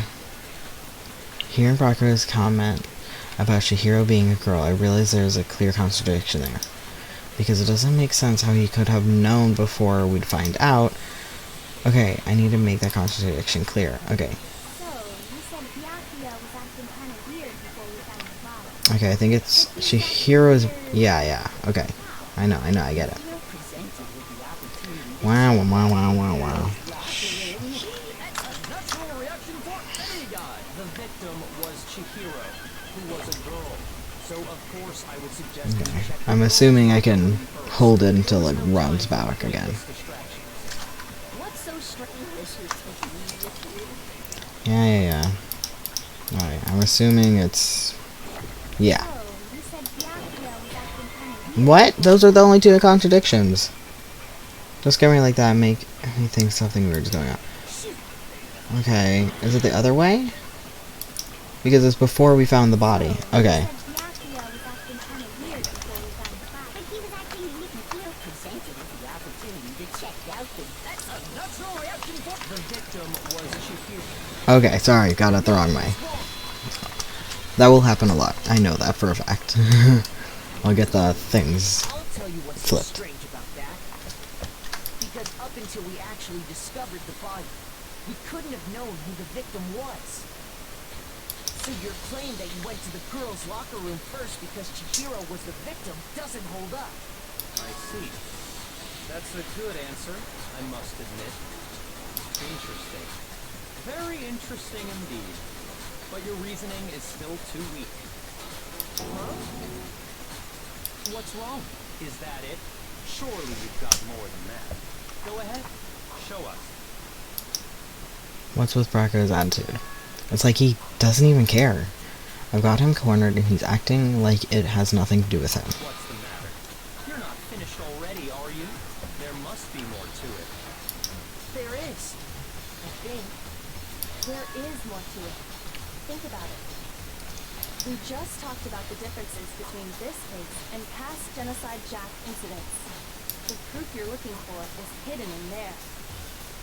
Oh? Proof that I'm the culprit, you mean? The differences between the case and other Genocide Jack murders. The evidence that proves Rocco is responsible is hidden in there? What could it be? Okay. God, there's so many different versions, different fights in this. Okay, the library desk. Lamp. Okay. What? The difference between the cases? You want me to explain it again? When I want to kill, I use my very own special scissors. Okay. I use those same scissors to arrange the body. Okay, that might be it. Chihiro was suspended with... It was some kind of rope. Was it not? Oh no, it was... It absolutely was! Then there must be something very fishy indeed about that rope. Hey, Byakuya, where'd you get it from, huh? I'd never seen that rope before in my life. No, I was trying to shoot the nonsense. Okay, there, that was it. Actually, I'm pretty sure you have seen it before. Because you see, that rope, or should I say, that extension cord? What? An extension cord? I feel we really just didn't see the body at all, did he? And the same extension cord that was in the library all this time went missing after the murder. And there's no way someone who uses that extension cord as much as you do wouldn't discover that fact. Listen, it's not that impressive that I got on the first try, solely because I did watch this before, and I knew it was one of those two. And Byakuya must be the one who took the extension cord. I can't imagine any other possibility. Yeah, Taka. That's really what you think? Then your conclusion is something like this? I killed Chihiro in the girls' locker room, then hung her up and wrote that bloody message. I intentionally made it look like Genocide Jack was behind it. Is that about right? He's doing it again. He's totally calm, totally unconcerned, as if he's not even involved. Wait, not even involved. What's wrong? I asked you if you think that's what happened. Shut up, Brakura, we're thinking. So that's it, right? Byakuya's the killer. I don't disagree with not disagreeing. He kept calling this a game, right? So he'd be totally willing to do something like this to win. Sorry, but could we hold on just a second? I think we need to talk about this a little more. Sure. Do we really need to? We've already decided who did it. I know, but still, there's something that's still bothering me. Is that right? And what, pray tell, is still bothering you? I killed her in the girls' locker room, then disguised my crime. Specifically, I dressed it up to make it look like it was the work of a homicidal psychopath. What about all that bothers you? Wait, what was that just now? Something's not right. Chihiro's body was definitely found in the girls' locker room, but does that mean... Can I really just accept that Brakura said as the truth? No, I don't think so. There's definitely something off about what he said. The scene of the crime. I got it! You say you killed Chihiro in the girls' locker room, right? But are you sure about that? Isn't it possible that the murder took place somewhere else? How disappointing. What kind of question is that? Even in the world of disappointments, this is a true letdown. She was found dead in the girls' locker room. There is absolutely no question about that. How could the scene of the crime have been anywhere else? Well, I think it's entirely possible that she was killed somewhere else, then carried there later, along with the rest of the murder scene. The rest of the murder scene? That was awfully specific. Please tell me you have a reason for saying all that. I believe I do. Hey, Brakura, did I just take you off guard? When the story suddenly moved to the crime scene, Brakura, who'd been so confident up till now, maybe Brakura never even realized the actual scene of the crime could have been somewhere else. He's an idiot. Okay. He says that he is so intelligent with, oh, I solved so many cold cases, oh me, oh my, right? And then he didn't even realize that this was switched. I'm just saying. Like, I feel like he might not be as smart as he lets on. Or the game just does a bad job proving that he's actually smart. Hey, don't just move on without permission. What do you mean she was killed somewhere else? Come on, Makoto. If there's any chance the murder took place somewhere else, let's see the proof. Evidence that shows the murder took place somewhere else. There was something that was switched between the boys and girls locker room. It was the posters. I got it! The proof that she was killed somewhere else is the poster that's hanging in each locker room. More proof is some posters? The poster in the girls' locker room was a picture of a big boobed supermodel. But don't you think that's kind of strange? Why would the girls' locker room have a poster like that? I bet those massive jugs of hers were totally fake! It doesn't matter. Meanwhile, the boys' locker room had a poster of the super popular boy band Tornado. Yeah, Tornado isn't faked at all. That doesn't really seem to belong in a boys' locker room. So you're saying that maybe the posters were switched? And there's one other thing I noticed about the locker rooms. You know what I'm talking about, right, Sakura?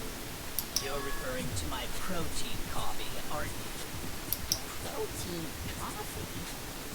While I was in the girls' locker room earlier, I spilled some protein coffee on the carpet. But I noticed that after the murder, the stain had been totally scrubbed away.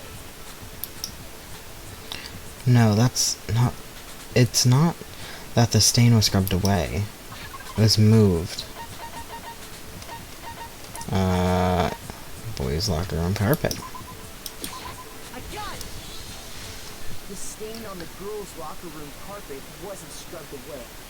In fact, I found it on the boys' locker room carpet. That's definitely the stain from my protein coffee. Then, does that mean that the carpets were switched too? But why would anyone do that? To move the murder scene from one locker room to the other. It's certainly plausible, don't you think? In other words, in order to completely swap the scene of the crime, the blood-stained poster and carpet were moved along with the dead body. By doing this, the killer was able to change the entire room where the murder took place. You had to be real strong to move that I stuff. can certainly follow your reasoning, but why would the carpet bother doing that? Huh? Why would they go through all of that trouble of switching the scene of the crime? It was a lot of work, wasn't it? Moving all the heavy things, moving the body, moving the carpet, but putting the carpet underneath the heavy objects. Actually, an even bigger question. If the murder did take place in the boys' locker room, then how did Chihiro get in the boys' locker room in the first place? To get into the locker rooms, you have to swipe your e-handbook across the card reader device. But Chihiro's handbook should have only allowed her access to the girls' locker room. She had no way to get into the boys' locker room to begin with. No, she did have a way, and I can tell you what it was. I highly doubt that. Shut up! I'm telling you, I know how she could have done it. Is he right? Could Chihiro really have gotten into the boys' locker room somehow? Make your argument. Broken e-handbook. Okay. Let's go. Really possible? Could Chihiro really have gotten into the boys' locker room somehow? Ah, I got it! She must have hacked her e-handbook. That's not a contradiction. The ultimate programmer, after all. I'm sure that would have been no problem for her. No, I don't think that's it. She used the thing that was in the main hall. Huh? What then? I'm talking about Leon's handbook, of course. Is that it? She had that. Yeah, okay, that was it. Boys' locker room, no problem. Contradiction. Theoretically, Chihiro was able to use Leon's handbook. So, she could have got into the boys' locker room. Okay, yeah, the contradiction is Leon's handbook was broken. Got it. That was it. Is it really possible? Could Chihiro really have? She must have hacked her E1, the ultimate sure that would have... I don't... She used the thing that was in the main hall. Huh? What then? I'm talking about Leon's handbook. No, it's wrong. Break. Chihiro used Leon's handbook. Why not? Because Leon's handbook was broken. Oh. Well then, yeah, I guess... I mean, pretty smart. Pretty smart of Hero to think of using the other handbooks, though. No, I was impressed that he actually thought of it. Isn't there a regulation against using someone else's handbook? Actually, the rule states that loaning your handbook is prohibited. It says nothing about borrowing one. In other words, you could borrow a dead person's handbook all you want, and you'd be safe. Yup, yup, yup. Hit the nail square on the noggin. Of course, if it were broken, that wouldn't make any sense anyway. So then, she must have hacked us, like I said. She used her ultimate programmer skills and... You can't fix an e-handbook. The instant you open one up, a security buzzer starts glaring. So, if she didn't use Leon's handbook, and she didn't modify her own handbook... Maybe Mr. Naigi's initial assumption is just wrong? It seems like there's no way she could have got into the boys' locker room. So I guess so. Okay then, I vote for Byakuya. Is that it, then? Chihiro was killed in the girls' locker room, and Byakuya was the one who did it, really? But still, I don't know what else I could do. I agree with you there. I think you're on the right track. What the? You finally decide to open your mouth and that's what you got to say? There's no way she could get in the boys' locker room, right? So... Why are you so sure she couldn't get in? There's still one other way she could have gained access. What? What are you talking about? What other way is there? Well, to explain that, why don't we take a little break from the trial? I'd like you all to come see something. Wait. Just what do you think you're doing? Don't worry. This will make the whole trial more exciting. I'm sure that thought must please you. Huh? It'll make things more exciting? Well, alright then. I declare an official class trial recess. It's not a recess if we're going to do more investigating. Now then, what is it you want to show us? Not be boring or I'll be very unhappy. Oh, I have no doubt it'll meet your lofty expectations. So, shall we go?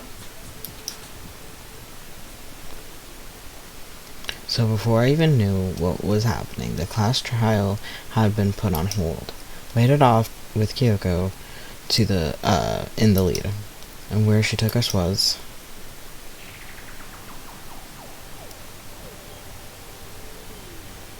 The girls' locker room? You've already searched this place top to bottom. What are you trying to pull, Missy? I'd like you to examine the victim's body one more time.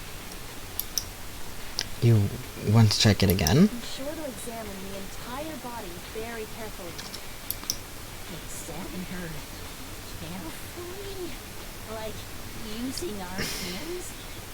This is why Hifumi is second on my hit list. No, wait! It's probably best if I don't Okay. put my hands all over a girl's dead body. It's not that I'm creeped out or anything, it's just based on religious grounds, you know? Very well. I'll do it. But you're a girl.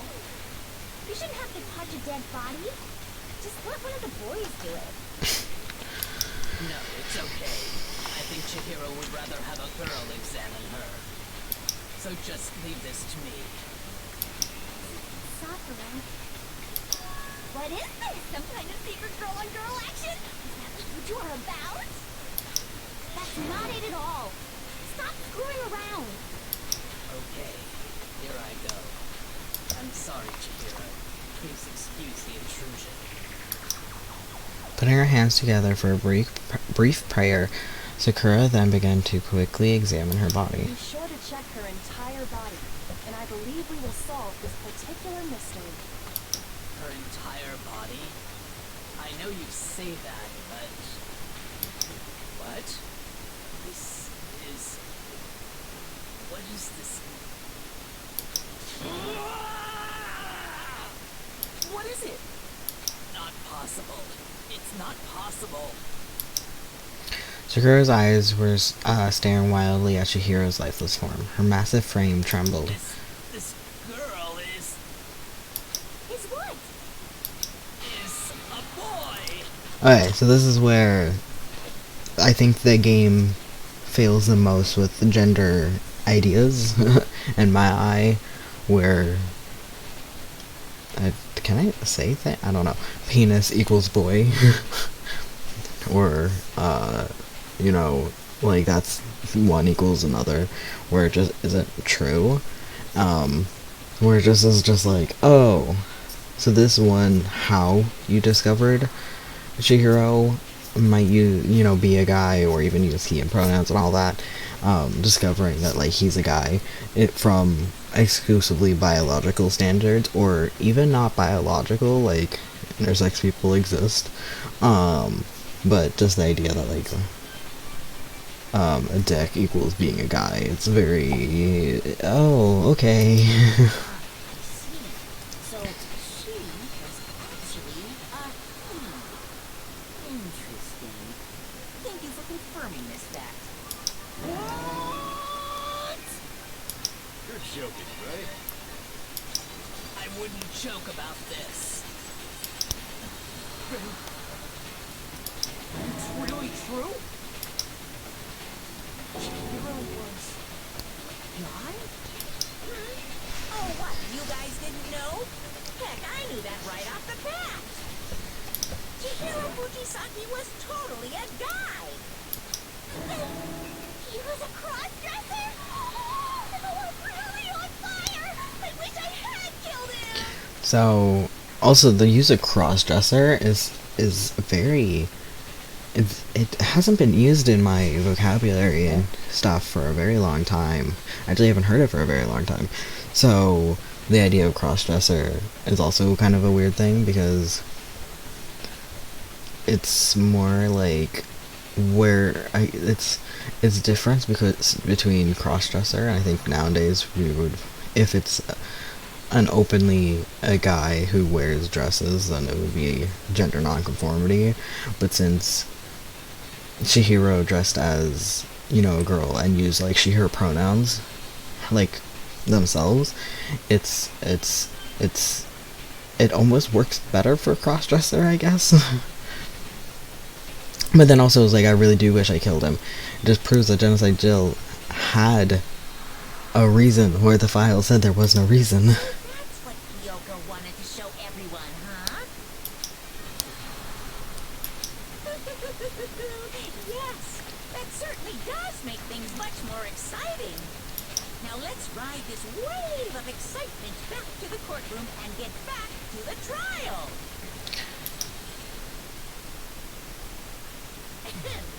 I do apologize for keeping you waiting. Now then, let's resume the class trial. We've all just learned of the shocking revelation that Chihiro was actually a boy.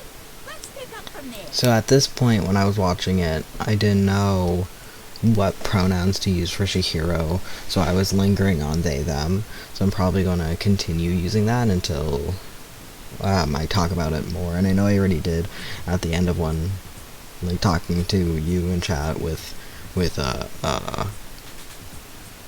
Y a little bit more, but until then I'm going to use they, them pronouns, because I want to let Chihiro do the talking. Yes, well, I don't know his reason for hiding it, but the fact is, Chihiro was not a girl, but a boy.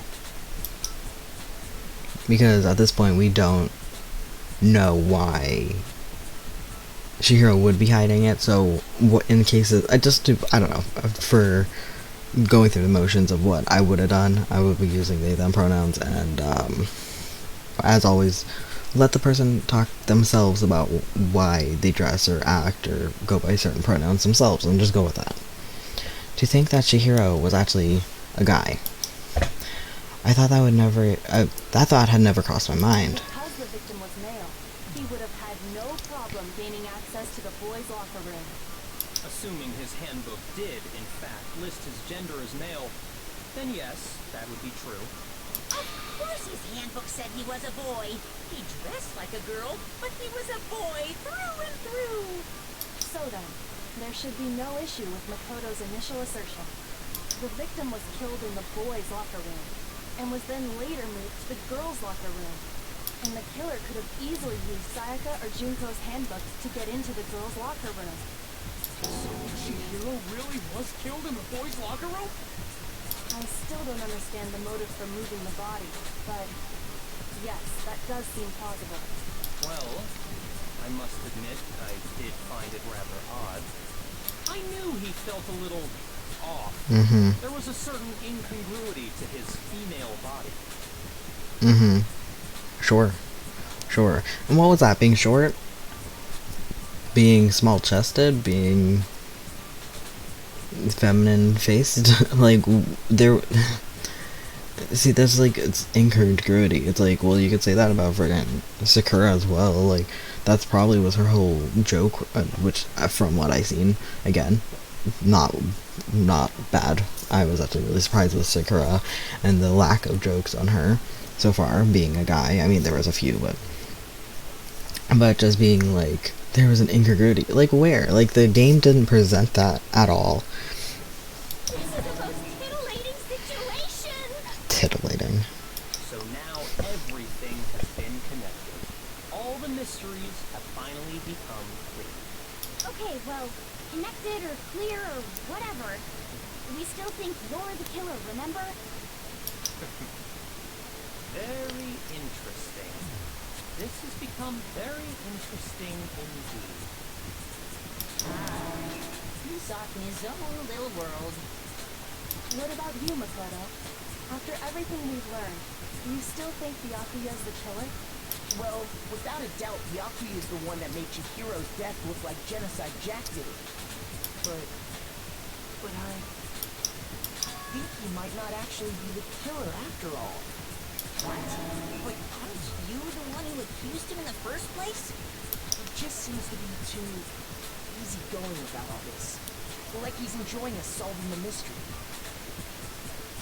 I mean, I think that's what he would do if he was the actual murderer as well. I mean, maybe he would had a little more high stakes in winning, but I don't know, just for me, it's just like, if he already did the thing, and The way he's acting, it makes it seem like it doesn't have anything to do with him. And you think that might be because it doesn't have anything to do with it? Plus, the evidence he left behind was a little too, how can I put it, overt. He consciously chose to use the extension cord, knowing it could connect him to the line. Okay, so he did that on purpose. He purposely tried to leave the clue to him. Okay, so he's not as big of an idiot as I said he was. That's how I see it. And Byakuya. Maybe he When didn't. you found out the murder took place in the boys' locker room, it seemed to rattle you. And then again, when you found out Chihiro was actually a guy, if you really were the killer, that stuff wouldn't have had any effect on you. So that's your thinking. No poker face. Well, it bothers me that you don't have more concrete reasons, but it's fine.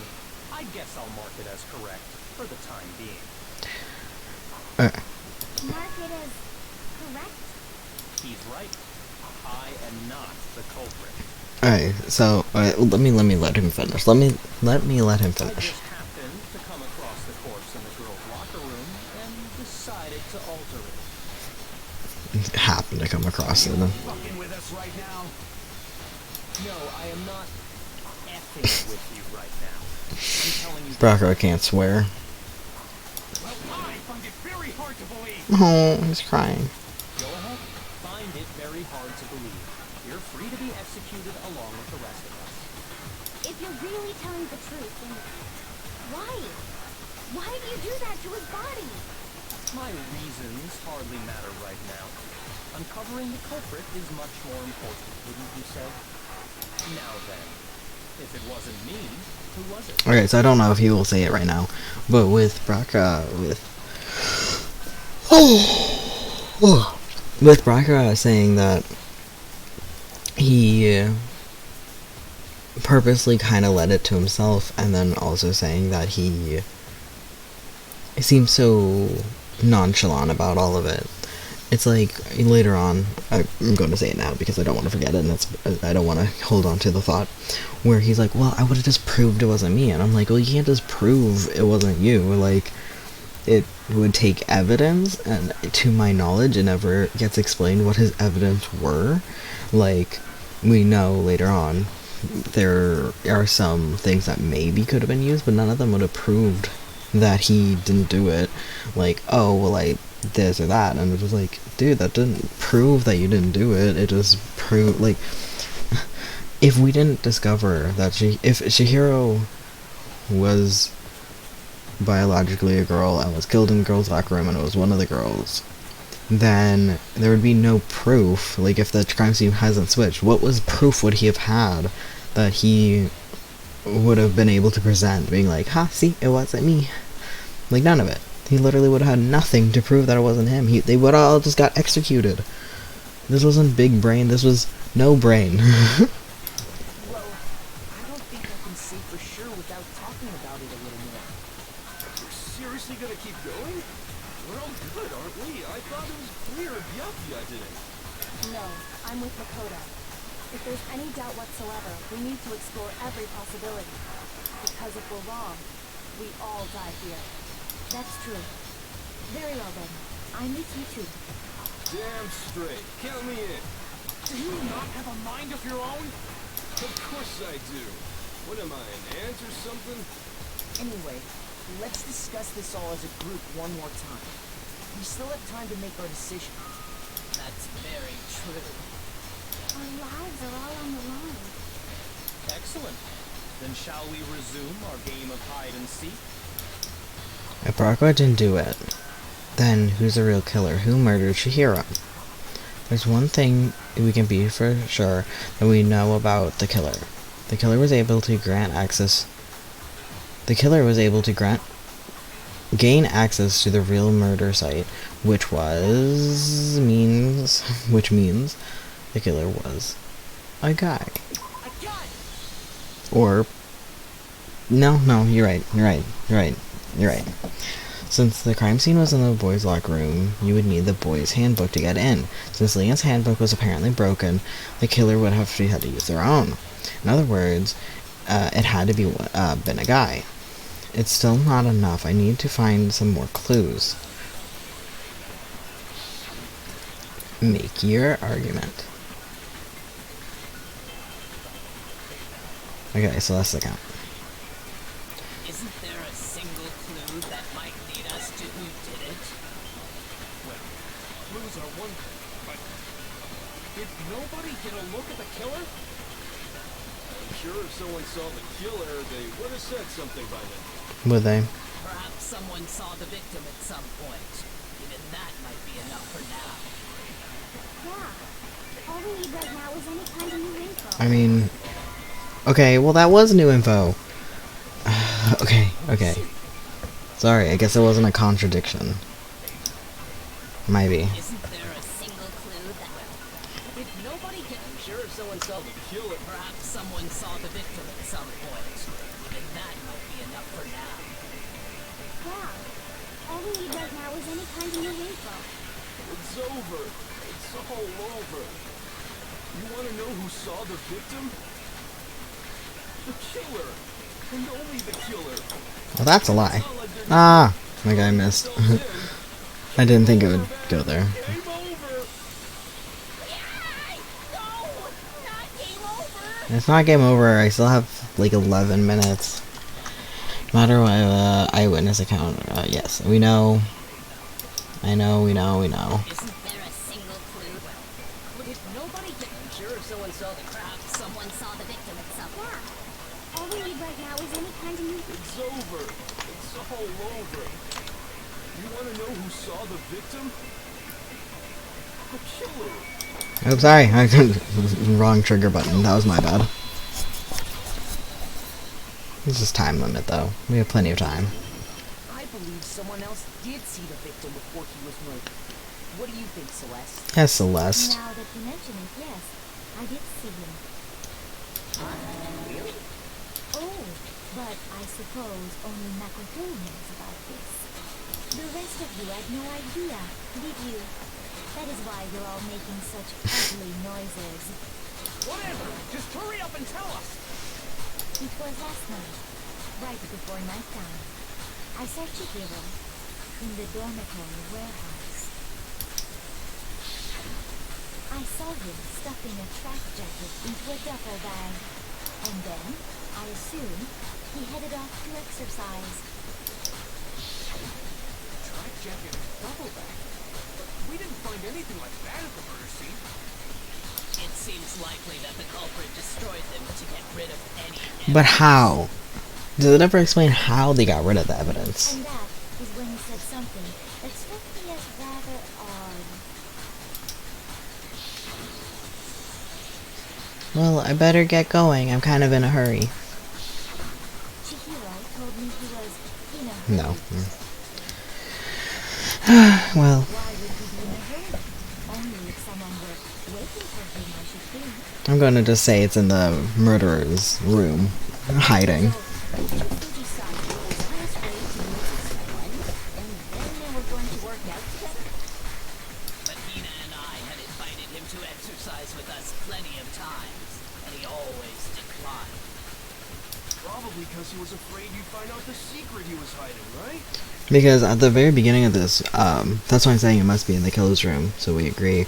Because right at the beginning I went to the trash room, and Sakura was there with, Sakura was there in the trash room being like, last time people came in here to destroy stuff, so we're in here this time. So it must be in the killer's room. Or, like I was saying, either Braga took it to use it as evidence that he didn't kill Chihiro, but it doesn't make any sense given the fact that what would that have proved? Which means that conversely, he must have trusted whoever he was meeting with very much. Enough so that he was willing to risk his secret being revealed. Oh, what a marvelous friendship! The point is, whoever he met up with is the culprit, right? So we just gotta figure out who it was. But knowing what we know, I can't even guess. No, you already have what you need to make the connection. Here's the thing though. In gameplay wise, you don't have anything. There's literally no tie. Which is why I was actually really surprised that you had a suspicion on who did it, because I followed who did it, you know, and even knowing who did it, I did not find any connections of who did it to the murder. There was no connections, and I was like, and then so when you said it, I was like, you really did know, and I was like, dang, okay, so it was very, very impressive. Huh? You know who the killer is. Seriously? Who is it? Who's the killer? Think back to the track jacket and duffel bag the killer disposed of. Focus on the details of these items, and it should become obvious who was waiting for him. Are you sure about that? You really think we can figure out who did it based on two pieces of evidence that we don't have? Why? You want to track down some fingerprints or something? Yeah. Even if we had the equipment, we wouldn't know how to use it. As was noted, the evidence is already gone. There's nothing to get fingerprints from. Maybe, but we can make certain inferences if we just take the time to talk it out. Easy for you to say. But fine. Celeste, did you notice anything special about the bag or jacket? The bag was just a normal duffel bag from the warehouse. All the bags in there are the same, so I can't imagine what would make that one special. Well, if I remember right, there was a decent variety of tracksuits to choose from. Do you think there might be some connection between the culprit and Chihiro's jacket? Perhaps. Let's explore that and talk a bit more about the jacket we took. Here's the thing though, gonna pretty much I'm going to just say it now because it's going to happen. The key thing that you said you used back on to the thing. How did Kyoko know of that secret reveal of the jacket? Does Chihiro's track jacket really hold some clue about the killer? Somehow, it's really hard to believe. I guess she gambled. I guess she gambled it. First of all, we know where Chihiro was headed. He was on his way to go exercise. What is Celeste account? Why did he choose the specific tracksuit that he did? What do you mean, the specific tracksuit? I got it! He picked that tracksuit because it matched the one the culprit was wearing. So, what you're saying is, the killer was wearing the same blue tracksuit as him? My tracksuit is black. Oh, sorry. I'm holding the wrong button. You don't even have a tracksuit. Cause exercising sucks. Yeah, give it. White tracksuit personally. It's good for you, Bo. From the warehouse, if you must know. No, it's okay. That really help us getting closer to figuring out who the culprit is? No way. Not a chance. You heard him, right? What he just said without even realizing it? She's right. What he just said now was really odd. How did he know something like that? But yeah, it was, Where Chihiro was headed.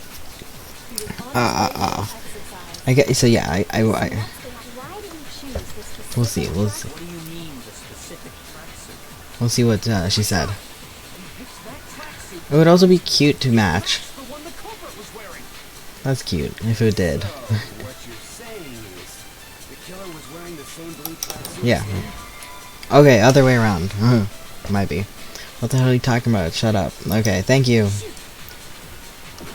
Yeah, okay. What was the other way around? I need to think about it more. Okay. First of all, we know that if he was on his way to the next thing, why did he choose? What do you mean, the I got it! He picked that tracksuit because it matched the one the culprit was wearing. So, what you're saying is, the killer was wearing the same blue tracksuit as him? My tracksuit is black. Okay, never mind. I don't know what's going on. Okay, chill. I thought I... Oh, no, don't auto. Okay, wait. Which way is it going? What am I doing? A contradiction somewhere. Am I not supposed to be taking the blue We tracksuit? know where Chihiro was headed. He was on his way to go exercise. Yes. So next we You know what? Wait, hold. What does Celeste's statement actually say then?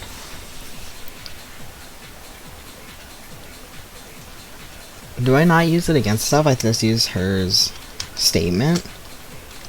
Yeah, okay, I use her statement. Understood. Why did he choose the specific What do you mean, the specific tracksuit? I got it! He picked that Now the question is, do I shoot... it matched the one the culprit was wearing. So, what you're saying is, the killer was wearing the same blue tracksuit. Okay, okay, I didn't have to take his own words and use it against him, which I thought we did. Never mind, my bad. Hold on a second. Glad I got those 2 extra What hearts. did you just say? Huh? What'd I say? When Celeste testified a few minutes ago, she said, I saw him stuffing a tracksuit into his duffel bag, and then, I assume, he headed off to exercise. she never said anything about the jacket's color.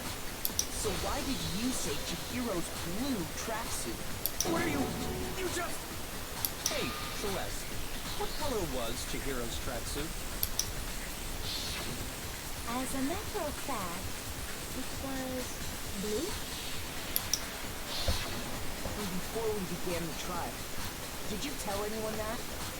The only one I told about any of this was you.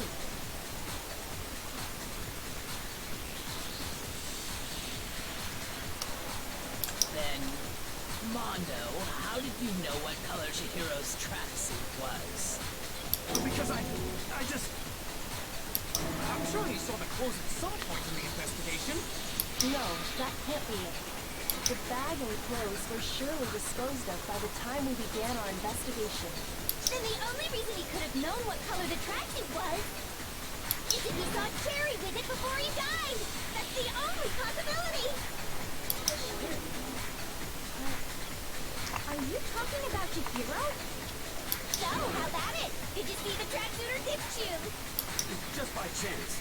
I just happened to see it last night. He walked past me, and he was carrying the tracksuit in his hands. No, that can't be it either. According to Celeste's testimony, she stuffed the jacket into her bag in a hurry. It was almost like she was trying to hide it. And just like that, she was gone. when Celeste noticed it, Chihiro made a point of making sure the jacket was completely in the bag. You just ran into him briefly. You couldn't possibly have seen what color the tracksuit was. It would appear you dug your own grave. Perhaps. But you handed him the shovel, didn't you? That's why you said what you did. Focus on the tracksuit and it'll be obvious who he met with? What a bunch of nonsense. Ah, now I understand. It was all one big bluff, wasn't it? Celeste is an interesting character. One day. Where, like... I was very confused by her character because I didn't really choose a gambler. I was very confused by her shifting of tones with Hifumi and stuff, but it makes sense. The intention was to draw a slip of the tongue from the cult. But how did she know there'd be a slip of the tongue? That's why we said you knew who did it, to put them on edge. That's right. However, Mondo was my target all along. I had my suspicions about him from the very beginning. But why? What made you so suspicious? That's a good question. The way he talked, because I know this because I actually watched it, but I did not catch this at all. This is something that maybe I would have caught playing myself because I talked to him 3 times, hearing it over 3 times, but I did not catch this at all. The way he talked. There was a certain turning point that tipped me off. Maybe you didn't notice it, Mondo, but you tend to refer to men and women differently. You only call guys dude. For girls, it's chick. And after he was killed, you happened to refer to him as dude. I wonder, but the thing is, he went through so much trouble to try to cover it up. Do you think he would have let it slip? I mean, there's always the possibility, but just putting so much Once I picked effort. up on that, it occurred to me that Mondo knew something we didn't. Did you notice such a tiny detail? Are you a witch? She's a witch! You're positively frightful. No, I'm not the frightful one. I wonder how Kyoko's story ends. That's the one that I'm really intrigued about, because either she's going to get murdered, or she's going to be, like, part of the end game, because it's weird because she doesn't give me a very murderous vibe. Not nearly as frightful as someone capable of murdering a friend. I mean, Mondo, was it really you? Did you really kill Chihiro? I didn't kill anyone! You've been all over me, judging everything I say, putting words in my mouth. What gives you the right to treat me like a goddamn criminal? I think it would have been interesting if his slip of the tongue came from overly trying to protect Chihiro and Chihiro's secret, because he went through literally so much effort. That could have been interesting. But I'm not upset with it in general, I guess, but Yeah! He would never do something like that! This is a false accusation! It's true. My reasoning on that is pretty shaky. That was fast. Well, this does present us with a problem. It seems we are all out of leads. My time has nearly come. That's what my little ghost friend is telling me. Oh yeah, that reminds me. Hifumi, weren't you telling me you found some evidence? Really?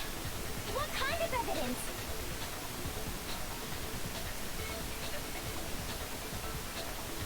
Oh, yes. You're right, another way of graduating.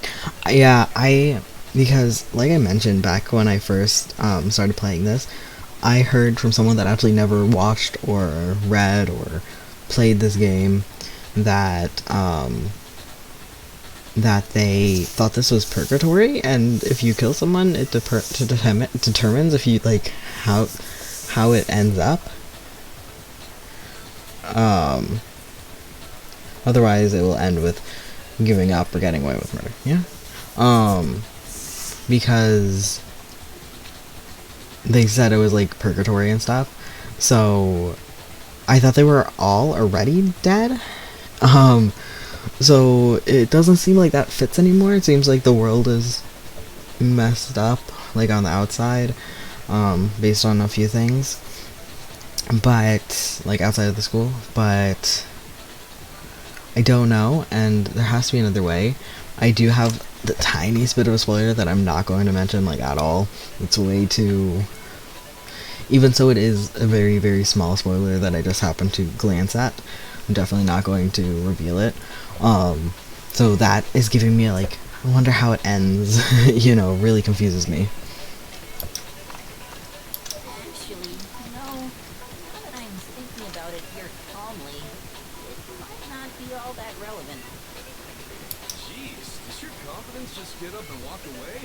It's fine, man. Just tell us. If you really insist, then, here it is. What do you have there? It happens to be an e-handbook. I found it laying on the ground, so I scooped it up. You found it on the ground, right? Then it must belong to... Chapter 3 does things a bit better. Yeah, it just is a little bit... I think by now especially it's like overdone with the whole, huh, you slipped up, gotcha. Where it's just like, okay. Where it just is a thing that just... We hear a lot. But... For a fact. For a fact indeed. I was totally sure I'd found it. Then it must hold some clue about the culprit, right? Well, that's what I was hoping. But it's busted. It won't even turn on. I imagine the culprit broke it to get rid of any evidence after the murder. That's odd. I didn't think the handbooks were quite so fragile. You're right. They're not. They're totally waterproof and shock resistant. It would take an awful lot to break one. And yet, this one does appear to be broken, as is Leon's, sitting useless in the main hall. For all your confidence, that is a remarkably high failure rate. Do you think there might be some kind of mystery in there somewhere? How precisely did the handbooks get broken? How did the handbooks break? There's only one possible explanation. By exploiting a bug. Maybe some kind of bug you could exploit? Too bad for you. Oh, okay. Sorry. Not a bug, I guess. I meant, like... Oh, I guess I thought hitting... Sorry, when I read hitting, I thought they meant, like... back to Leon with physically hitting. Okay, sorry. I should have thought through it. The handbook has one weak point, didn't you? You remember that? Sure, maybe I let that slip, but I never told anyone what the weak point actually was. But if the handbook is supposed to never break, and two of them broke in quick succession, then Then we can only assume that someone's figured out its weakness. You know what the weakness is, right, Monokuma? So, what is it? You're asking me? I think it's a necessary piece of information if you want this to be a fair trial. But if I tell you, and someone else decides to copy it, that would be very not good. Just tell us already! Why would we want to break our own handbooks? I don't know, for the fun. Oh well, I have a weakness for pushy demands. But you're sure you won't follow their example? Then allow me to make a special announcement. The weak point of my cutting-edge e-handbook is... when it's exposed to high temperatures for too long, it will suffer a meltdown and totally...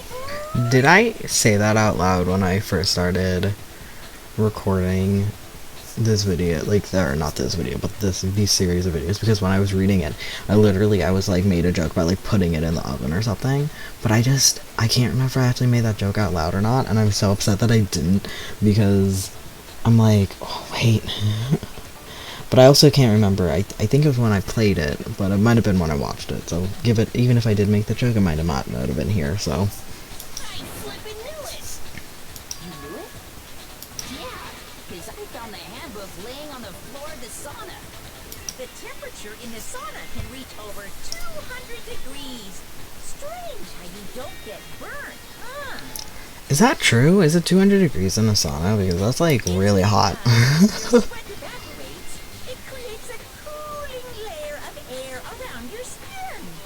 That's why you should stay hydrated. Always drink water. If the hot air of the sauna were somehow pushed directly onto your skin, you'd definitely get fried. I can't do over like 80 degrees, let alone 200. That layer of air would get blown away. That's why you may feel a burning when you move around. So when you're in a sauna, make sure to keep nice and still. Interesting. I learned one new fact today. That is a mere trifling speck of knowledge. Anyway, if you found the Anyway. handbook in the sauna, then the killer must have been purposely trying to raise its temperature in order to break it. Meaning the culprit somehow knew its weakness. But how'd they find out? Monokuma said he didn't tell anyone, right? Indeed. Quite the mystery. What if they found out by accident? What do you mean by accident? What if the killer took their own handbook into the sauna, not knowing its weakness, and it broke? They'd realize it was broken, of course, and it wouldn't be hard to figure out why. And once they had Chihiro's handbook, they knew they had an easy way to dispose of it. I won't say it's not possible, but who would have done something like that? What, Braca, you smart guy, didn't figure it out yet? Well, if anyone who took their handbook into the sauna, I might know someone who did. Seriously? I think the one who may have taken their handbook into the sauna was... My heart is gonna break. Who might have brought their handbook into the sauna? It had to be the one who wore all their clothes in the sauna. It was. Select someone. Where is he? Is he crying? He is crying. Oh. Oh. Yeah, better not lose. Your handbook got broken in the sauna, didn't it? Oh, with the rhythm game. I better not lose the rhythm game or else I'm screwed. What? I was like, your jacket probably smells then, dude. Why do you keep accusing him? Mondo and Taka had an endurance contest in the sauna not too long ago, remember? And for the contest, Mondo just so happened to keep his school uniform on. Is that a school uniform? But little did he realize, he'd also left his handbook in one of his uniform pockets. And when it was I mean, all over, little to my knowledge. I mean, I probably would have brought my... handbook into the sauna could easily destroy it. I would have probably brought the handbook in with me if it was like, oh, it's indestructible. And it's like, yeah, let's just go.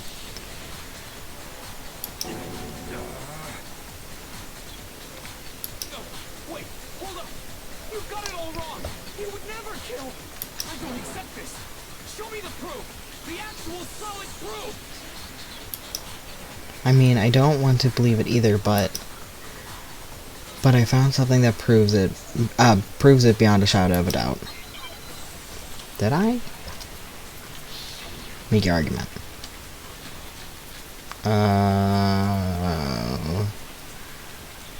Okay.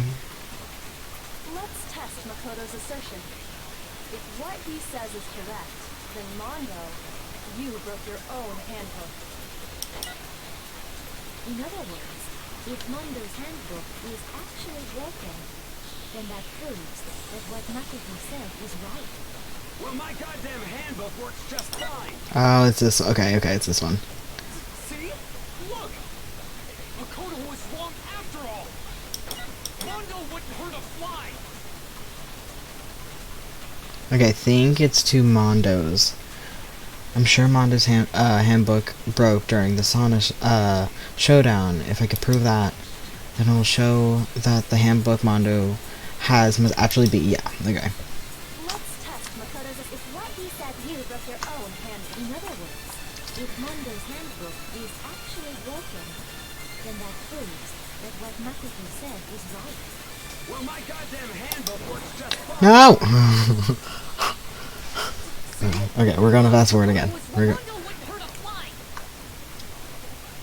Yeah, we know the answer. No, don't auto. Okay. Let's test Makoto's. If what he said, you broke your own. In other words, if then that proves that what Makoto said is right. Well, my goddamn handbook works just fine. No, I was holding down the wrong button. I'm such an idiot. Oh god, I'm too tired. Okay. I wanted us to finish this, but oh god, this is taking forever. Yeah. I need to hold down space. Not. Yeah. Okay. Oh no. There we go. I almost missed it. might be. Okay. We got it though. We got it. Mondo, the handbook you have right now, is it really yours? See, everyone's so smart that it took us so long, like Makoto and people to get, took so long to figure out, to switch it out. But every other person, even the idiot character, hero, figured out that you could just switch handbooks over. Oh, why don't we just use the one that's in the area? And then, even Mondo figured out switching it. What is that supposed to mean? The broken handbook that was in the main hall. Isn't that one actually yours? What the heck are you talking about? What I mean is, I think Mondo swapped his handbook out for one that actually works. I think he took Leon's handbook and replaced it with his own. After all, Monokuma said himself that Leon's handbook never should have broken. That's right!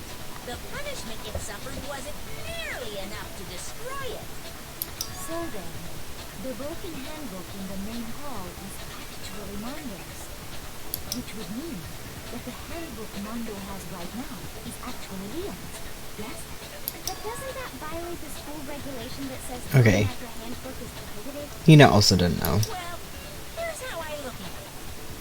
There is a rule about loaning your handbook to another student, but if they're dead, they're not a student. Okay. It's kind of a gray area, I admit. But no worries. If anything, it just makes things more interesting. It's funny that he says a gray area, but he's a mixture of white and black. Such, I decree that exchanging handbooks with a corpse is not a violation of the rules. Well, Mondo, if I'm wrong about this, you're welcome to say so. I'm happy to admit I made a mistake, but... Son of a bitch. What's wrong, bro? Come on, tell him he's wrong. You are wrong. You have to be wrong. Everything you just said is wrong. You made it all up. Okay, then why don't we look back on this case one more time, from the beginning? That way, everything will become clear, and we'll all see if I was right or wrong. Begin. Okay. Getting the bag. Finding... Oh. Celeste. Seeing the duffel bag. Runs away. Okay. Here. Going into the locker room.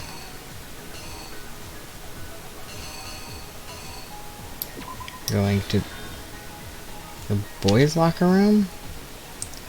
going there, talking.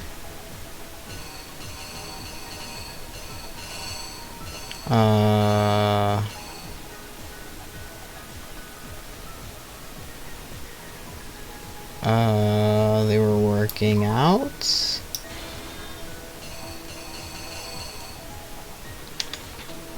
Picked it. Oh, they picked it up. Okay. Oh, okay. Got it. Grabbed it. Thwomp. Oh wait, no, that can't be it.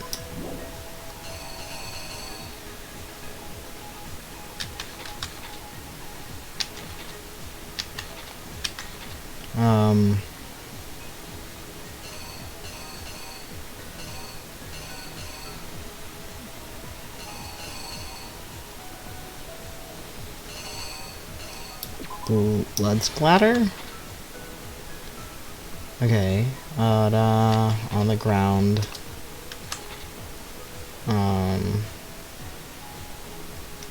Rolled up the carpet.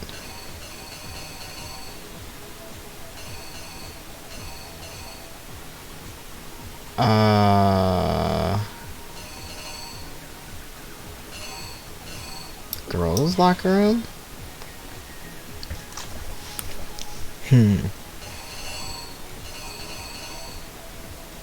Taking off it.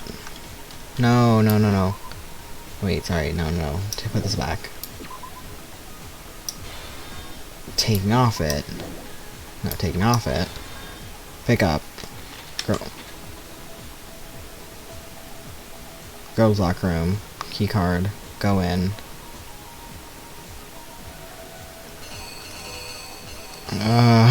Okay, wait. Big brain moves right now. Put the poster up? I feel like the posters are wrong. I feel like the posters' movements are wrong. But, okay. Because,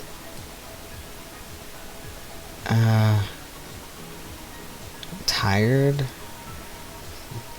This one looks like, Mad Mod from Teen Titans. I don't know if anyone watched it, but, you know, like Mad Mod.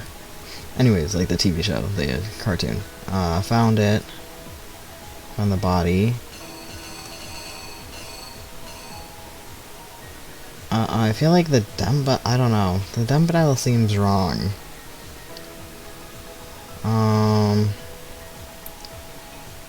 Anyway, I'm gonna go. I'm just gonna keep going. We'll see. Found the body. Tied up. Wrote the words.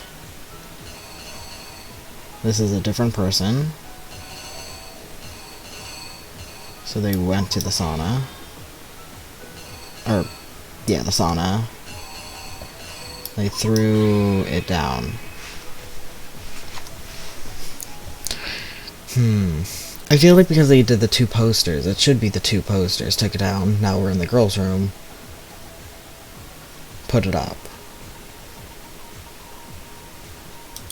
Okay, let's see. We'll see. It's gonna be wrong. It's gonna be wrong. First, let's take a look back to before the incident. What's that?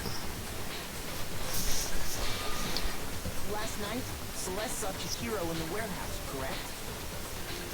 At the time, she was apparently stuffing something into a duffel bag. Okay, this is going too slow. Let me just click it. That something was a blue tracksuit. You can confirm this, right, Celeste?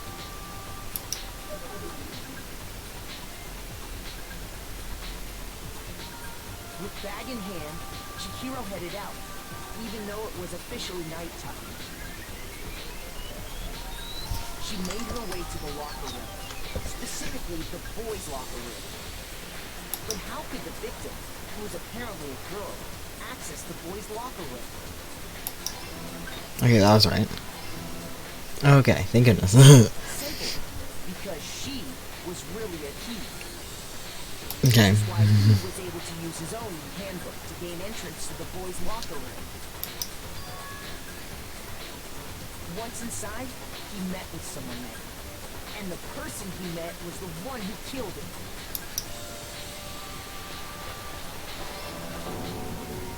It seems likely that the killer grabbed the nearby dumbbell, approached the unsuspecting Chihiro,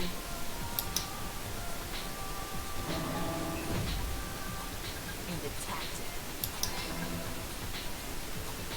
And that's where the bloodstains on the poster and carpeting in the boys' locker room came from.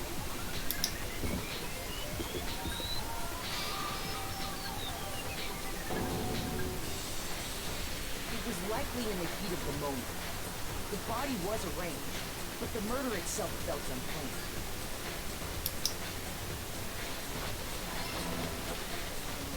Which is why the killer hurried to try and hide the act.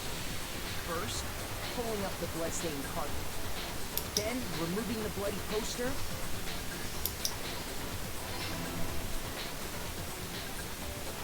And finally carrying the corpse into the girls' locker room. A girl's handbook was necessary to get into the locker room, of course. But this alone doesn't prove that the killer was necessarily a girl. After all, Sayaka and Junko's handbooks had been placed in the main hall. Using one of those, a boy could get into the girls' locker room without much problem. And that's exactly how the killer did it. With the carpet and the poster they brought with them, they got to work.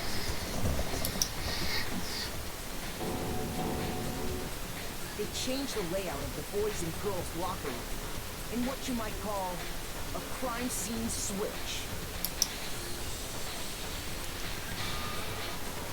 That could have been the end of things, but no.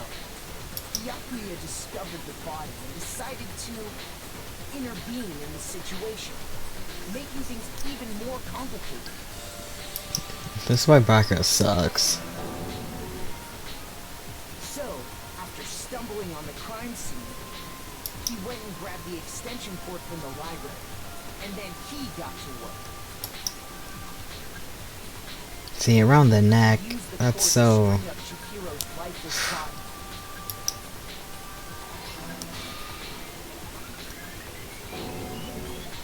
Then, using the victim's own blood, he left a grisly message there at the scene of the crime. He wanted to create the illusion that Genocide Jack was responsible for the slaughter.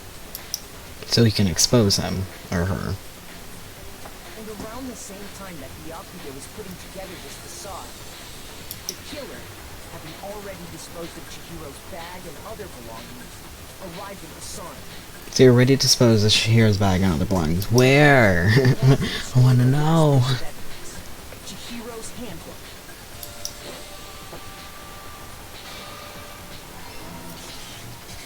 And just as the killer expected, the steam sauna was enough to ruin the electronic gadget.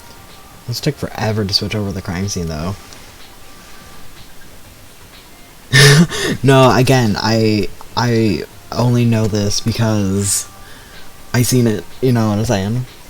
And this is a killer, yeah. Somehow, the killer knew that the handbook couldn't stand up to the heat of the sauna. I was really surprised I got both. Like the posters, I was really surprised. And I've seen it before, and I still was surprised. The reason they knew that is because the sauna had already wrecked their own handbook. And that's how it all played out.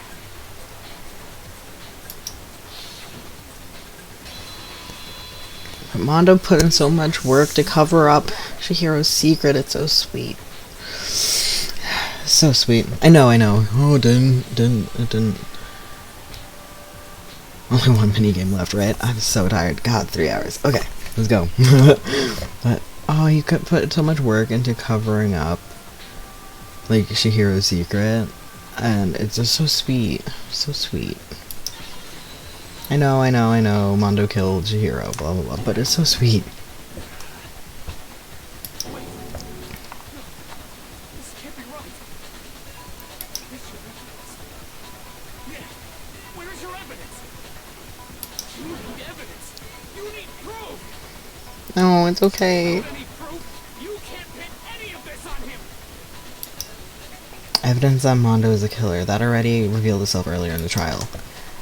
But if I can somehow show where Mondo's handbook is right now, once I do that, everything will become clear.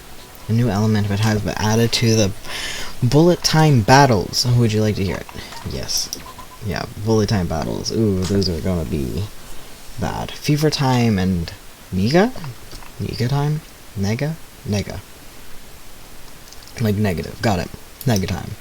During the bullet time battle, if you press the space key, Fever time will activate and the tempo will be forced to its max. At this point, if you press the buttons at random, you won't miss. But if you press the... Oh god, words. If you press the right mouse button, left mouse button, right mouse button, left mouse button, however you want to destroy the opponents. Oh, so you can just click. Boop, boop, boop, boop, boop, boop, boop. Okay. But this only lasts until your focus gauge runs out, so make sure the best possible use of your time. Of course, it wouldn't be fair if only you get access to a special time, right? So we've also prepared something called Nega time that your opponent can use.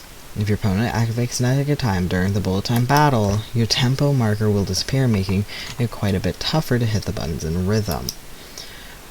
If you activate your fever time at this point, no, never mind. I'm sure nothing would happen. It wouldn't. I wouldn't know what I was worried about. This line, the person I watched was like, "You can't possibly do the two things at once." They said you can't. I'm like, no, I think that was a hint. So I assume you can use your rapid, whatever it called, well, Nega times going on, and you can just click any button. Unsurprisingly, if your action difficulty is set to gentle, the opponent won't use Nega time. Okay, don't sass people on gentle. It's rude, because I didn't know if I was on gentle or not. Very well, good luck, and have fun. I don't think I am, because I have the clutter white noise, but yes, you can use it during Nega time. Okay, there's the spacebar. Oh god. Okay, I forgot how to do this. Do I? Oh, okay. Oh god. How do I?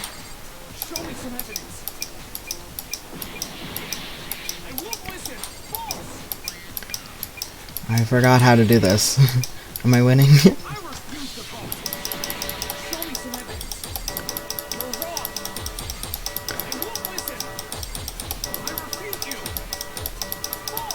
I have no idea what I'm doing.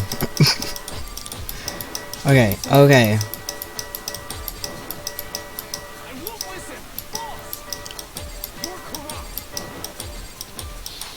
Okay. Listen.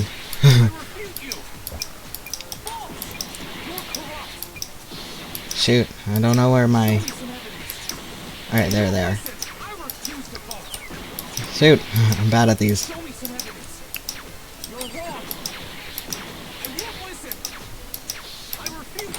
Oh god, I don't like it going fast.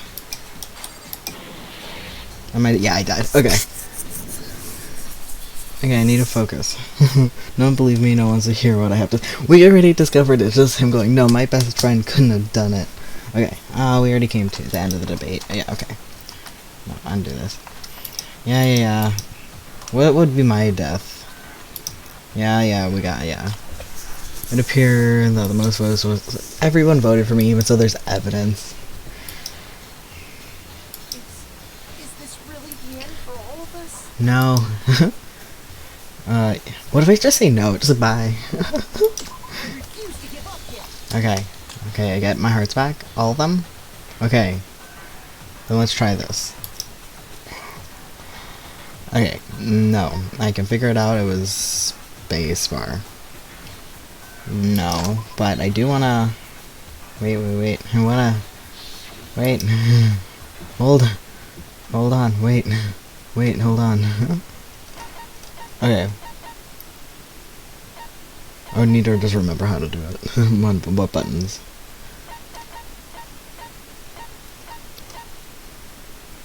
Right mouse button.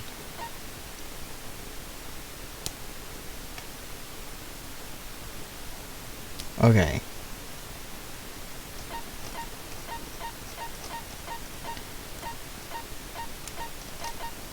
Reload, tab key. What? Press the tab key in time with the rhythm to reload your bullet each. I have to reload? Okay, wait. Okay, wait. Tab. Okay. So, do I click?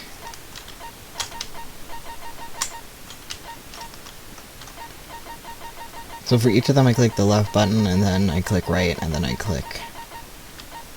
Or do I continuously click left?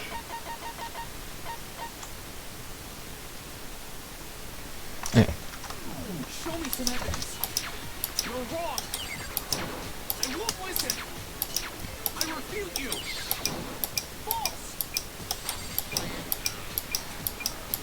Show me some evidence. So when do I have to reload? How do I know? Won't listen. Because I can't see. We're gonna assume I'm doing okay. I refute. Show me some evidence. You're wrong. I won't listen.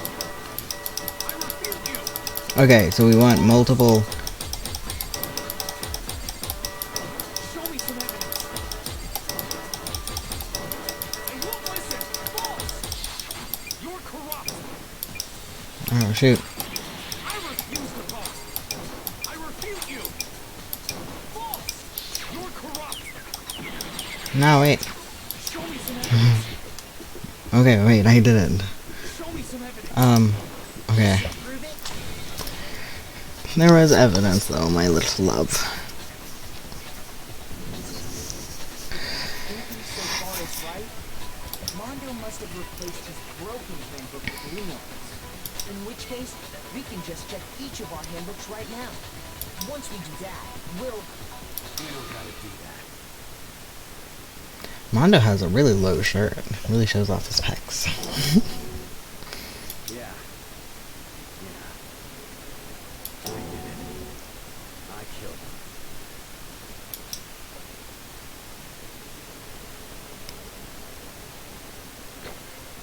him. I'm going to fail so miserably the BTB. Okay, no, I didn't do awful. I got a B in the BT. Okay, not the worst amount of coins. Bro, what are you saying? I got no choice, man. After hearing all that, I gotta just give up. Go ahead, Monokuma. Get it over with. Ask for the goddamn verdict. Roger that. Wait, hold on. No waiting, no holding on. Time for the moment we've all been waiting for. Grab your lever and give it a yank. Who will you elect as the Blackened this time around? Will you make the right choice or the dreadfully wrong? Yeah, in this situation I still would vote for him because, like, dude, you still killed What's it gonna Chihiro? be? Like, you still killed them, so... Like, the heck? Oh,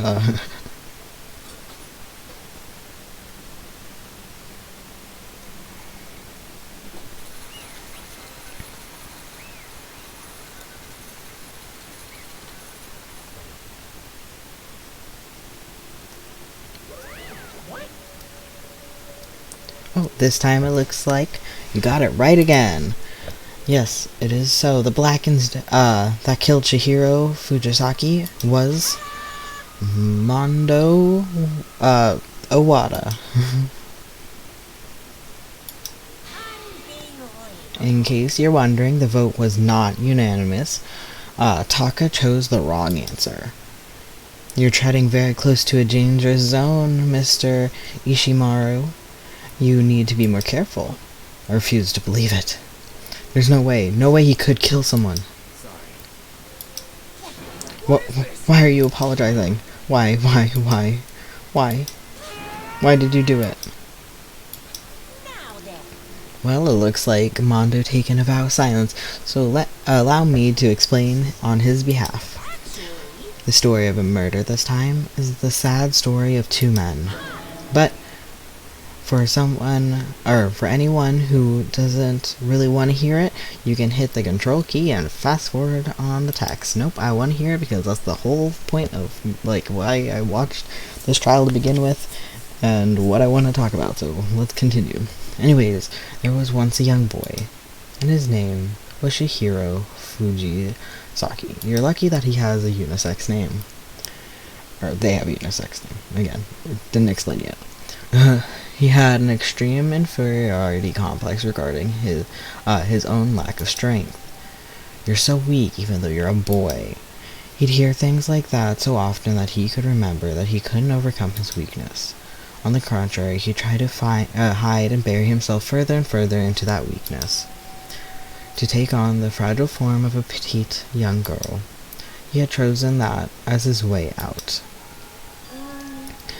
For now no one will be able to say anything about even though you're a boy.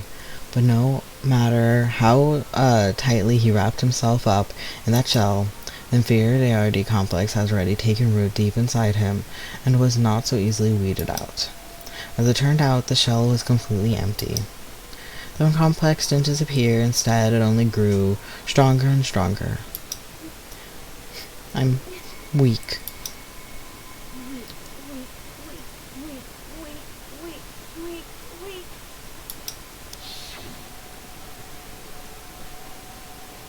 Once the killing game had begun here at the school, he had no choice but to accept this fact. After all, this world is survival of the fittest. If you're not strong, you don't survive. Science actually, not to say well actually, in our world, it isn't survival of the fittest, it's survival of group. You need people to survive. But that's not the point. And then, the lovely and hateful Monokuma announced the reveal of the embarrassing secrets, which of course includes Chihiro's embarrassing secret, which I was more than willing to divulge. Even though he dresses like a boy, dresses like a girl, Chihiro is actually a boy. And now that was something Chihiro couldn't let anyone find out, no matter the cost. And that was revealed, it would be the end. The hardened shell would crack, the armor would fall away. Without a doubt, those around him would torture him more than ever before. Everyone figured being thrusted into such a dilemma must have sent him spiraling into despair. And yet... I'm sorry.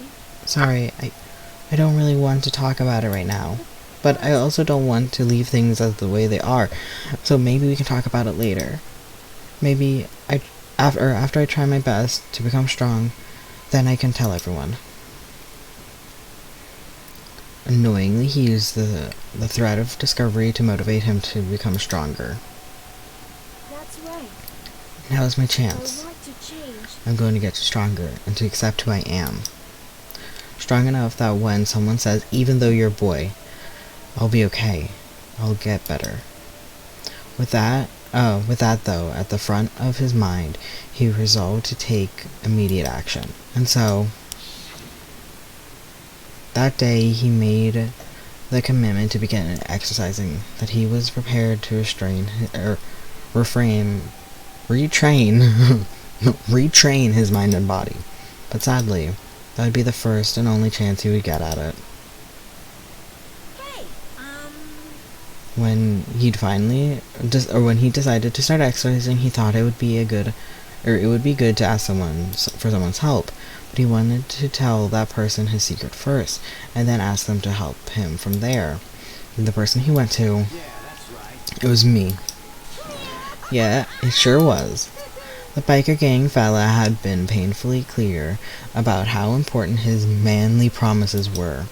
So Chihiro probably figured that even if he confided in Mondo, his honor would make him keep the secret. Plus, Mr. Macho Mondo was the very symbol of a strong man that Chihiro has always aspired to.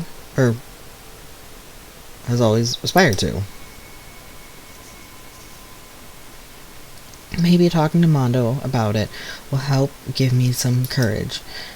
And he went to ask Mondo to help him become strong. That was his aspiration. He thought that only with Mondo's support would he ever be able to get close to that. Correct.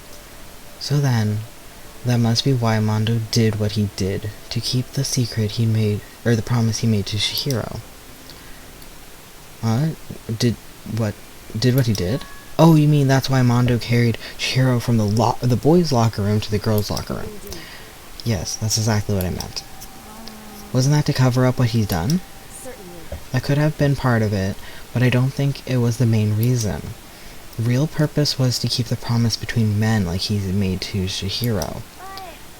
But how does moving the body keep his secret?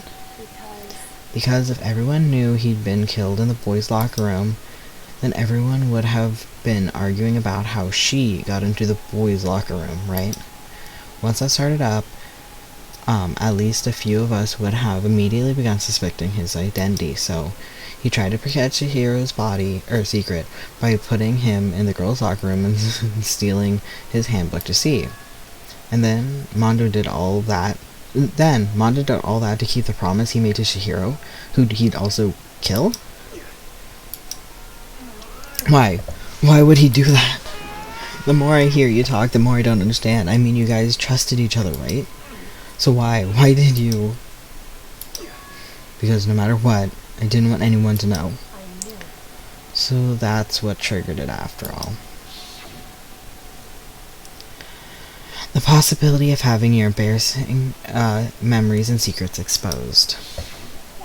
What is this? That's impossible. Nothing could have been that bad. Something he didn't want anyone to know, even if it meant killing someone? That's impossible. How many times must I repeat myself? To judge others by your own standard is the height of folly? Even if you couldn't comprehend it, he obviously can. That's all there is to it. Well, while we're on the subject, why don't I tell you? That embarrassing memory, that secret he didn't want anyone to know. You know what Mondo did? He killed his own brother.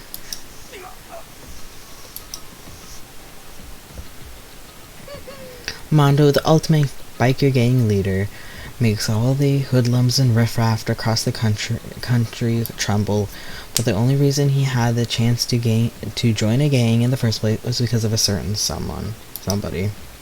Someone, yeah, it says someone, huh? Mondo's older brother was named Daya Owada.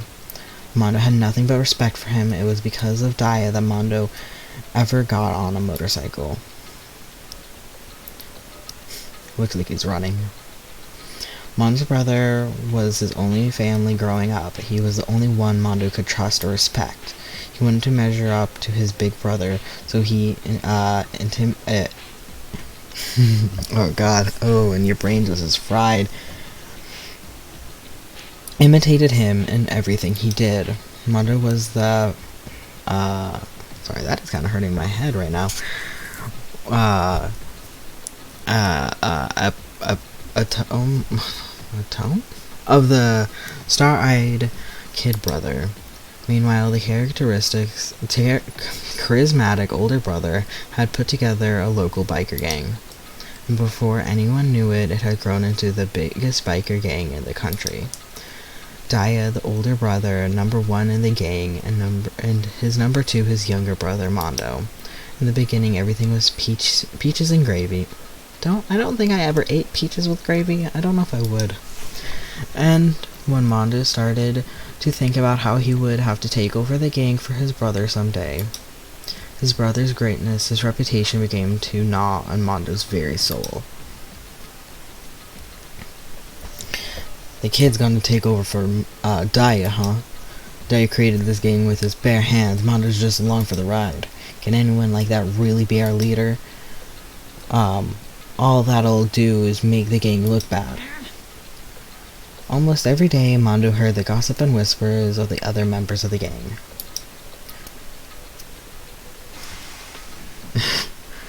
yeah, I think it was just a funny, smash up of words, but it's very funny to me because I'm just like, that doesn't seem very appealing. Which is why I gotta get stronger than Daya. Just one time. No matter what, I gotta win. I don't care what it takes, I'm gonna come out on top. On the night, on the night of his amazing brother's retirement ceremony, Mondo challenged him to a street race. Oh, he was quitting the gang. Oh, interesting. Okay. But during the race, tragedy struck. The kid brother pushed ahead with reckless abandon, eager for victory, and dashed into oncoming traffic. But suddenly,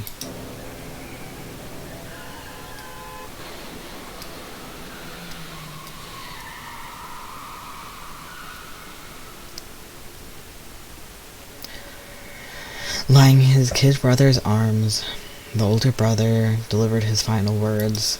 "My bad, kid. I fucked up. Sorry." Of course, he knew it was his brother's fault, but Daya never blamed him for what happened. "Hey, kid, the rest is up to you. No matter what, you gotta keep the gang together. 'Cause it's the team you and I put together. It's a promise between men." He decided to hide the truth of what happened from everyone else in the gang. In order to keep the gang together and keep the promise to his brother, he could never admit to anyone that it was his own weakness that had caused the accident. And as a result,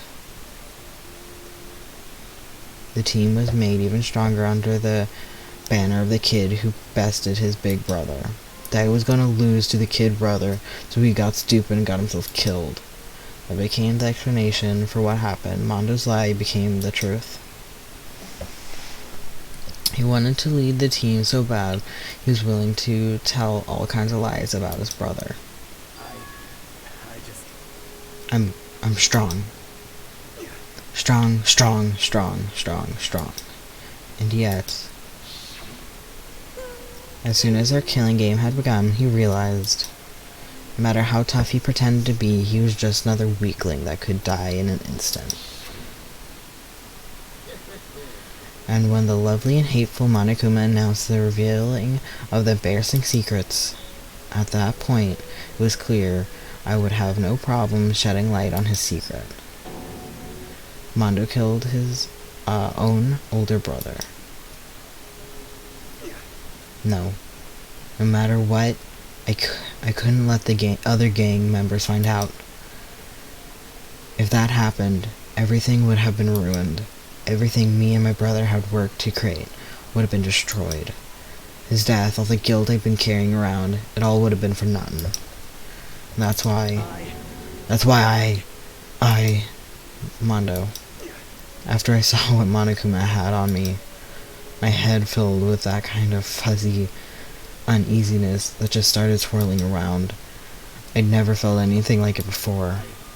I didn't know what I could do about it. I wasn't sure what to think or say, but after a while, that fuzzy uneasiness turned itself into a rock-hard lump of anxiety way down in my stomach. And it was right around then that Chihiro asked me to start working out with him. And right there, he told me a secret. Seriously? Jesus? Yeah, I'm sorry I lied to you. But why? Why now? Why are you telling me this all of a sudden? Huh? Because, I mean, you kept that secret all this time, right? If anyone found out, you would. But Right, but I want to change. I want to change.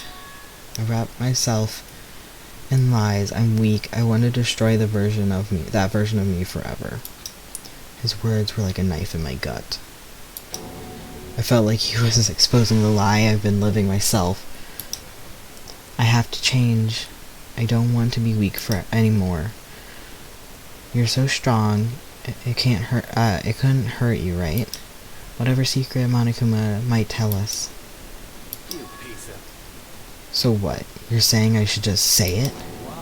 You're saying if I really am, I should just be able to tell everyone my secret?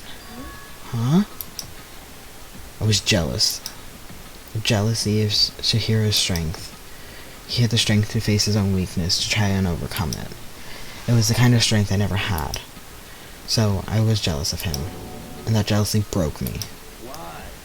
Are you making fun of me? I'm strong. Are you laughing with me? Or are you fucking with me right now? No. No, I'm not making fun of you. You really are strong, Mondo. I felt like I could hear something starting to crack. Something inside my head. But yeah, so this is the moment with, saying that Chihiro wanted to change. That key of saying, I want to change from saying, you know, want to change from saying she, her, and going by women pronouns, and going by being a girl, and kind of changing to be more masculine, is the whole reason why, from now on, I will be using he, him pronouns for Chihiro. It is what he actively said that he wanted, the closest to actively saying that's what he wanted. Again, he's a character versus a real life person, but it's the closest that I could come to being like, Chihiro said this is what he wanted, and then also replaying it after watching how it plays out.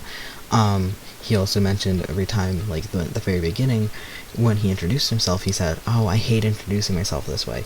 So it really highlights that he didn't like presenting in a female way, presenting himself as female, so, or as a woman, so, is why I will go by he, like having him go by he, him from here on out, is just what seems like he would actually want more. What did he want me to do? What was I supposed to do? Was I supposed to just sit back, let my secret get revealed and ruin everything? What's wrong? What's wrong?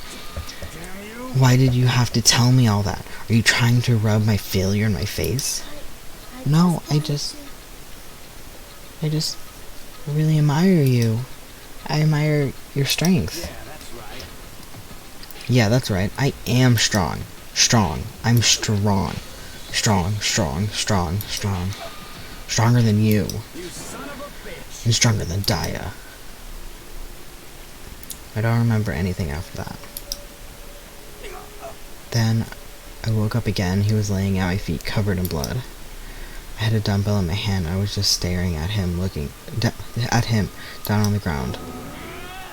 Hey. I killed him. I killed Chihiro. Even after all this time, I'm still just as weak as I've always been. And thanks to that, I did something I can never take back. Mondo. He was normally so aggressive, so angry. He had that weak side away from everyone. It was his secret. A weakness like that lived in his heart, like his... And a weakness like that lived in a heart like his, and it turned him cold-blooded. God damn it. Look at him, you see, you're all just like him. For a secret from the past or a memory, for that you kill another living human in cold blood. You couldn't cut free of his regrets from the outside world. He couldn't know what true strength is. Do you see hope anywhere in there? 'Cause I sure don't. You bastard. Just shut up, you son of a bitch. Go ahead, say that again, I dare you. Yep. Okay, I'll say it as many times as I want, is what I want to say, but unfortunately, I can't do that right now because it's time for punishing is fast approaching. Punishing? You mean execution? That's what I promised you, right? The Blacken that deserves a peace will be punished. Hold on. Now then, I prepared a very special punishment. For Mondo Owada, the ultimate biker gang leader. No, wait. Let's give it everything we've got. It's punishment time! I said wait. Sorry, man.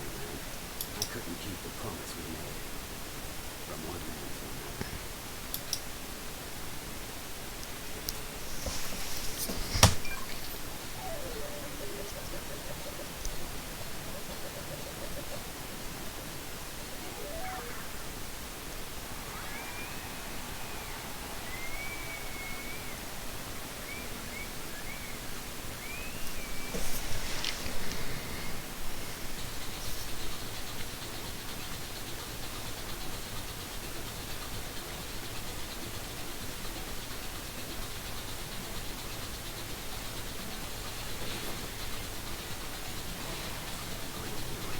Apparently this death is based on a saying? Question mark? Later on, it'll show you. But the cage of death, those are just biker cages.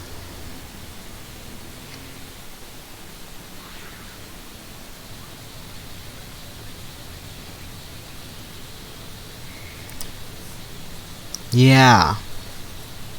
I didn't know the details of it, but yeah, based on the book.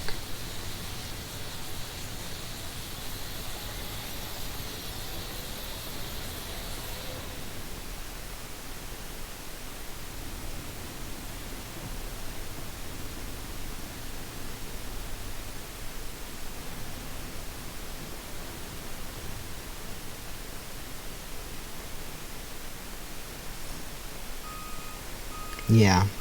This part. Butter.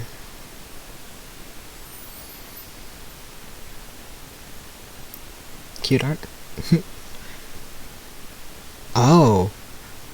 I do not know the book at all. I don't know it.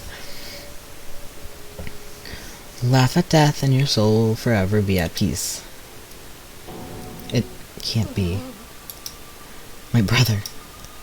Another murderer, another execution. I want to feel again.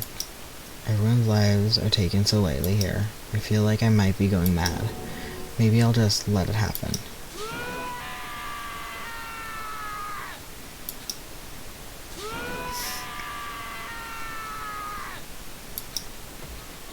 As Targa's sad screams invaded our skulls, we were each forced to realize once again that he, of course, he had to. What a disappointment. This is the end of the game. Bakura? You're completely insane. You know what? Or you know that? A game? One of our friends is dead, and do you realize that? Of course I do, because this game is life or death. I don't have anything to say to you, but I don't have a I don't have anything to say to you. I don't have a response except that. I just don't understand why. Why did you go out of your way to disguise Mondo's crimes? Why? Isn't it obvious? Because it made things more interesting. His voice was calm, emotionless, like the voice of death. It chilled me to the bone. Last night, when the murder took place, I was in the library as usual. Honestly. So ignore the nighttime rule, too. That rule never mattered to me. I don't recall agreeing to it. There is nothing to be done. Well, I don't particularly care. Please, continue.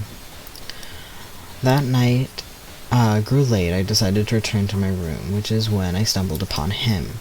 I spotted Mondo coming out of the girls' locker room.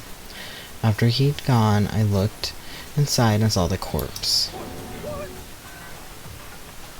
What, you mean you actually witnessed the murder? He was such a fool, he didn't have the slightest idea that I had seen him. You're saying you knew who the culprit was from the very beginning? Indeed. If that had been the end of it, how boring would have that been? I mean, what a waste of time to have the answer revealed right at the beginning. Which is why I decided to lead a little helping hand. I thought would liven things up. You did all that to liven things up? So, after hearing about Genocide Jack from Toko, you decided to use that to create a fake murder scene. But damn, man, if you hadn't figured out who'd really done it, you would have been dead too, right? Well, obviously, I would have revealed the truth before it reached that point. But what? How? How would you reveal that truth? No one trusts you. Of course. Bakura turned and looked me in the eye. I could feel his sharp eyes pierce into me. Thanks to a certain remarkable someone, it never did. I was able to perform an interesting experiment. Once I do decide to become blackened, I know who I'll have to watch out for. What? So, that was your reason. Are you satisfied? Yes, we're done listening to your story. Moving on. there's something I would like to ask Monokuma. What's this? Huh? I'm next. You like to perform these elaborate executions each time, correct? My question is why? Don't you like them? But, you know, this punishment, this despair, it's not just for you. All this punishment, all this despair is my gift to mankind itself. Oh, we're talking about everyone again. Ooh, okay. Interesting. You're exaggerating. I'm not exaggerating. This punishment are meant to transform all hope to despair. What do you mean? Mean? Mean? Mean? Mean? Good grief, I don't understand why you have to pick apart every little stupid thing. Whatever, it doesn't matter. In the end, I'm going to stand alone as the victor, and then everything will be revealed to me. Oh, the noble son of a noble family. You understand me. I think this is the start of a terrifying friendship. Shut up. I would never stoop to the level of a childish criminal like you. Let me just say this. After I have achieved a complete victory, you're up next. I'm going to find you and kill you, understand? In the name of the Togami family, for which victory is foregone conclusion. Oh, so cool. It's like you're the main character of a video game or something. No trash mob for you. I swear, whatever it takes, I will kill you. Temper sounds like someone needs a nap.